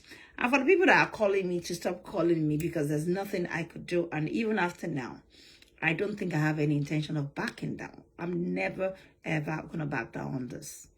The first one, the second one, the third one, the fourth one. Ẹ jẹ́ ká fi yòókù lẹ̀. It's not just about me. Like I said, pé Abike Jagaban, ẹni tó dúró wájú yín yìí. Abike Jagaban brand the thing wo. Ó yàtọ̀ sí the other entity, which is my NGO, the Abike Jagaban Helping Hand Foundation. If you libel the foundation, they have every right. It's like, libel the job, only job kidnap, one human traffic, whatever it is. So, any job charity that be jobani. Because and so the job license and it's a non-governmental one. However, and a license, full license. So if anybody should do anything like to slander, I mean, image one, they have every right to take it. So I mean, a lot of, and this person to lope olo gaba. No, I was being a lot of so in your toto meji be bari this in Abike Jagaban Foundation bari this in kila feshisi. Olo wa ke bubu olo wa ko wa mo se eyin. This is a warning sign pé ẹ̀tẹ̀ jẹ́jẹ́ òfin wà. Ìlú tí ò sófin ni ọmọ ní kò ti ṣẹ̀ṣẹ̀. Ìlú tó fi bá ti wà bẹ́ẹ̀ bá ti wà kíyàn lọ mójúbọ lé ẹjọ́ ni ló bá tán. Ejù wà, Ìjẹ̀bú Rim wà, ọmọ alágẹmọ 16. Ọmọ àfìdípọ̀tẹ̀ mọ́lẹ̀ níjẹ̀bú Òde. Ọmọ eré ni wà. Ọmọ Ajagalúra. Ìjẹ̀bú Òde Ajagalúra ọ̀rọ̀ pọ̀. Ọmọ alágẹmọ 16 ọ̀rọ̀ pọ̀. Ọmọ àfìdípọ̀tẹ̀ mọ́lẹ̀. Àfìdípọ̀tẹ̀ níjẹ̀bú Òde ọ̀rọ̀ pọ̀. Ẹ jẹ́ kí n fi yín sílẹ̀. I deserve a fart meal tonight. I'm gonna sleep sound. Àyà mi àtẹ̀lọ́lẹ̀ àyà mi tó ń panting tó máa ń já pé mi ò lè lọ sílùú mi. Wọ́n threaten life for me. Má lè sùn sìn. Àwọn tó sọ pé wọ́n fẹ́ pa mí, wọ́n fẹ́ yí mi lọ́rùn. Ọlọ́run ti gbogbo. At least ọkàn mi balẹ̀ díẹ̀. Then mo dúpẹ́ lọ́wọ́ gbogbo àwọn Nigerian police. Òfin wà ń lò wà. There is law in Nigeria. Bí o bá mọ ìrìn ẹ̀rìn pé àwọn tí ẹ máa sọ pé wà corrupted yọ̀tọ̀ síbẹ̀ náà ìlú wa ṣì dá. Ó ṣì dá tó bá ní sùúrù. Stay on your right. Prove it to the end. Never take a no for an answer. People around will tell you she will not take a no for an answer. Tí ń ṣe wà yìí tó bá ṣe mí àti internal revenue bí tí bá mọ̀ pé wọ́n owó mi wà lọ́wọ́ wọn wọ́n ṣì calculate mo máa bá wọn pò to the head with evidence máa write máa pè máa proof máa invite gbogbo nǹkan ni mo máa ń ṣe. Never take no for an answer. So whoever tó bá mọ̀ mi wá sọ fún yín pé she doesn't take no for an answer o. Àbíkẹ́ ìṣèyàn tẹ́ pò máa bá yín pò lọ́ọ̀ ló yẹ kí n rí ìdí gangan kíkú lọ́ máa ṣàdájọ́. I don't take no for an answer. So tẹ́ bá gbé lọ́bì báyìí tí wọ́n bá rí ọ̀rọ̀ yẹn yanjú ẹ tún gbé lọ́bò mi tó bá tún láwọn ò rí yanjú ẹ tún gbé lọ because they have tried all sorts. By the end of the day, I give God the glory because the truth is out, is exposed, everything ní gbogbo àwọn ọlọ́pàá náà ti rí. Ẹ kó evidence kan tàbí kẹ́ ṣe fún yín dání dáadáa. Ẹ dẹ̀ make sure pé ó ní orúkọ yín, date, everything. Kẹ́ wá jẹ́ ká mú láti bẹ̀ ẹ̀yin tó kù. It is well. Thank you everyone. I gotta go home. Ṣé mo pé láti jọjọ́ yìí sí gbogbo ẹnu àwọn haters àwọn tó kù tó pa lọ́lọ́ kẹ́ lè mọ̀ pé nísìnyìí wọ́n máa jí nígbà tó ti rí Abike. Wọ́n bá ti rí Abike inú máa ń bí wọn ni. Gbogbo wọn pátá náà máa update. Bí yàrá ya ìyá wọn bá ti jí wọn láti rí pẹ́ẹ̀nì wọn ni àti pépà wọn tó yá. Wọ́n á kàn kan ṣáà ni. Àti jẹ́ ta ṣe rí pé abánidọ̀ ò bá ní débẹ̀ gbogbo wọn pa lọ́lọ́lọ́lọ́ ni tó fi dé ní ẹ̀wọ̀n. Ó ti wọ kaba ẹ̀ sí. Bóyá ní kábọ̀gà náà tiẹ̀ máa rán fún Ọlọ́run nìkan ló mọ̀. Kò sí kankan nu wọn tó lọ́bẹ̀. Owó àti ṣẹjọ́ ò ṣe kékeré ní Nàìjíríà. Bá wí fọ́mọ ẹni agbọ́ o. Èó bá ti réyàn tó fẹ́ràn ẹ̀kan tó yẹ kán sọ fún ẹ pé wá kò ń ṣe pé kí wọ́n máa dáràn kan wá máa gbà ẹ́ kò ń ṣe fẹ́ sàrè tán wá ń gba ọmọ yìí nǹkan bí ẹjọ́ ló ṣà máa ń gbé wá sórí Facebook ńgbà táwa náà mọ̀ ẹ mọ́ mi wọ́n ti mú òun ṣé mo tó bá pé ńgbà iná káà náà tiẹ̀ máa sọ fún pé wá kí lẹ́tí wọn náà ń ṣe gbogbo pátá báyìí mo dẹ̀ máa bá sọ kò ní gbọ́ kò ní bá débi báyìí nísìnyí ó ti wá débi pé ó ti wọ bẹ̀ finally lọ́nsìn bá ń gbọ́ máa lọ Skoda yọ̀ọ̀yọ̀ wọlé kan lẹ́nu téèrú náà máa fi ránṣọ yẹn tán fi ń ṣẹ́gi màmá rí yín lọ́jọ́ iwájú bọ́ bá ń bá yín sọ̀rọ̀ ẹ gbọ́ o èmi gbọ́ sáwọn tó ní mí lẹ́nu o Ọlọ́run ló fi gbogbo àwọn tèmi kẹ́mi Ọlọ́run ló fi wọ́n kẹ́mi. Are you still gonna see my face around for a very long time like I do tell you? Okay, don't be in a hurry. I'm gonna be around for a very long time. By the special grace of God, this face is gonna be around for a very long time. And then láti máa rí nǹkan sọ ń pa mí náà ni. But then I say no to cyberbullying. I say a very firm no to cyberbullying. I am not going to tolerate you come for my children, come for myself, come for my family. I mean, come for my business. No way. Don't go for my charity organization. The charity organization is there to help the less privileged. And I don't think we've done anything wrong. I mean, to have warranted a close down. Itori àwọn ìjọba ṣe check wa wọ́n wo gbogbo ẹ̀ pé àwọn charity tó ti wà láti 20 years mi ò deliver iṣẹ́ tí mo deliver láàrin 6 years. They are so impressed with me, even the government. Seriously, irú charity by Chico wa government funded. Lẹ́yìn kan wá dìde lẹ́wọ́n fẹ́nu bàjẹ́ lẹ́sọ pé wọ́n jọ mọ̀ pé wọ́n pààyàn wọ́n ṣe kinní kan. I mean, FS law, ó di dandan. Ẹ ṣe pọ̀ tó náà ni. But for now, I'm going to leave it. Ẹ̀yin tèmi, màá máa rí yín ní ọjọ́ iwájú. I love you all, and I'll see you when I see you. I'm coming back later. Ní àárín ọ̀rọ̀ weekend. Àyè wà tó mo ní àwọn ìpolówó díẹ̀díẹ̀, so a lè padà wá ká wá ṣeré mo kàn ní kí n fún yín ní update. And for those of you calling me, ẹ má bọ̀dá ara yín. Mi bá ní kí n ṣí live fún yín kẹ́yìn díẹ̀ tí ẹ pè wọlé, but kò need. Mi kì í fẹ́ stress yẹ kọjá. Tó mi bá ní kí n ṣí gbogbo yín ẹ fẹ́ sọ tẹnu yín pátápátá, bọ̀ bóyá táwọn ẹlòmíì bá wá ń ṣe show ẹ lè lọ join irú àwọn Latisne, àwọn straight from the heart, àwọn whoever ẹ lọ kọ́lé lọ́dọ̀ àwọn yẹn kẹ́ express ara yẹn, má bínú. Èmi ò ní lè pẹ́ púpọ̀ lálẹ́ yìí, ẹ kó má bá mi dúpẹ́ fọ́lọ́run náà ni. Ó ń tọ́ lọ díẹ̀díẹ̀ náà nìyẹn, ṣó ti yé yín. Thank you. And to those of you that sent me congratulatory messages on my award, thank you so very much as well. I appreciate it. I didn't see that coming too. And ṣé mo pé gbogbo àwọn ará orí bíbá wọn kì í fẹ́ rí nǹkan rí because àrí kó yà lọ́dọ̀ most of them rí kó yà lọ́dọ̀ wọn. Nǹkan gidi ò ń yà. Òun lè ṣe rí wọn pé haters of progress, haters of success, haters of beautiful people ni wọn.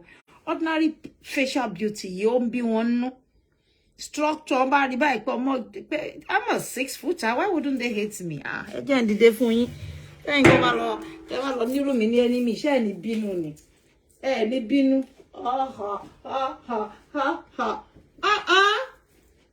6 footer tó ní statistics tó bad. Láti bínú. Èmi ò kò máa ń jọ mí lójúmọ́ pé wọ́n ń bínú. Ọmọ dára ó dẹjọ́ ni 6 footer ó bad. Lẹ́pa ṣédì ní ó fẹ́ lẹ́lẹ́lẹ́lẹ́. Right curves ní right places. Of course, bí yàn bá rí báyìí tó bá ní haters wọ́n láti express ẹ̀ bí kan pa ẹ̀ ni. Ẹ̀mọ̀rin tó máa sọ pé ewúrẹ́ wọn alápàtà bí kókó. Àgùntàn wọn wà lákàtà bí kẹlẹ́sẹ̀. Bọ́lá òun bá rí táyà alápàtà o kò ní rí táyà ara rẹ̀. Ẹni mísì gan wọn ní lè rí táyà mi. Anyway, so ẹ má bínú jù tẹ́ bá gbọ́ pé ń bínú Àbíkẹ́. Èmi náà kọ́ orí ló dá mi bẹ́ẹ̀. Orí ló dá mi bẹ́ẹ̀. So kò sí nǹkan tí ó máa ń dá tí kì í attract ọ̀tá àti hate.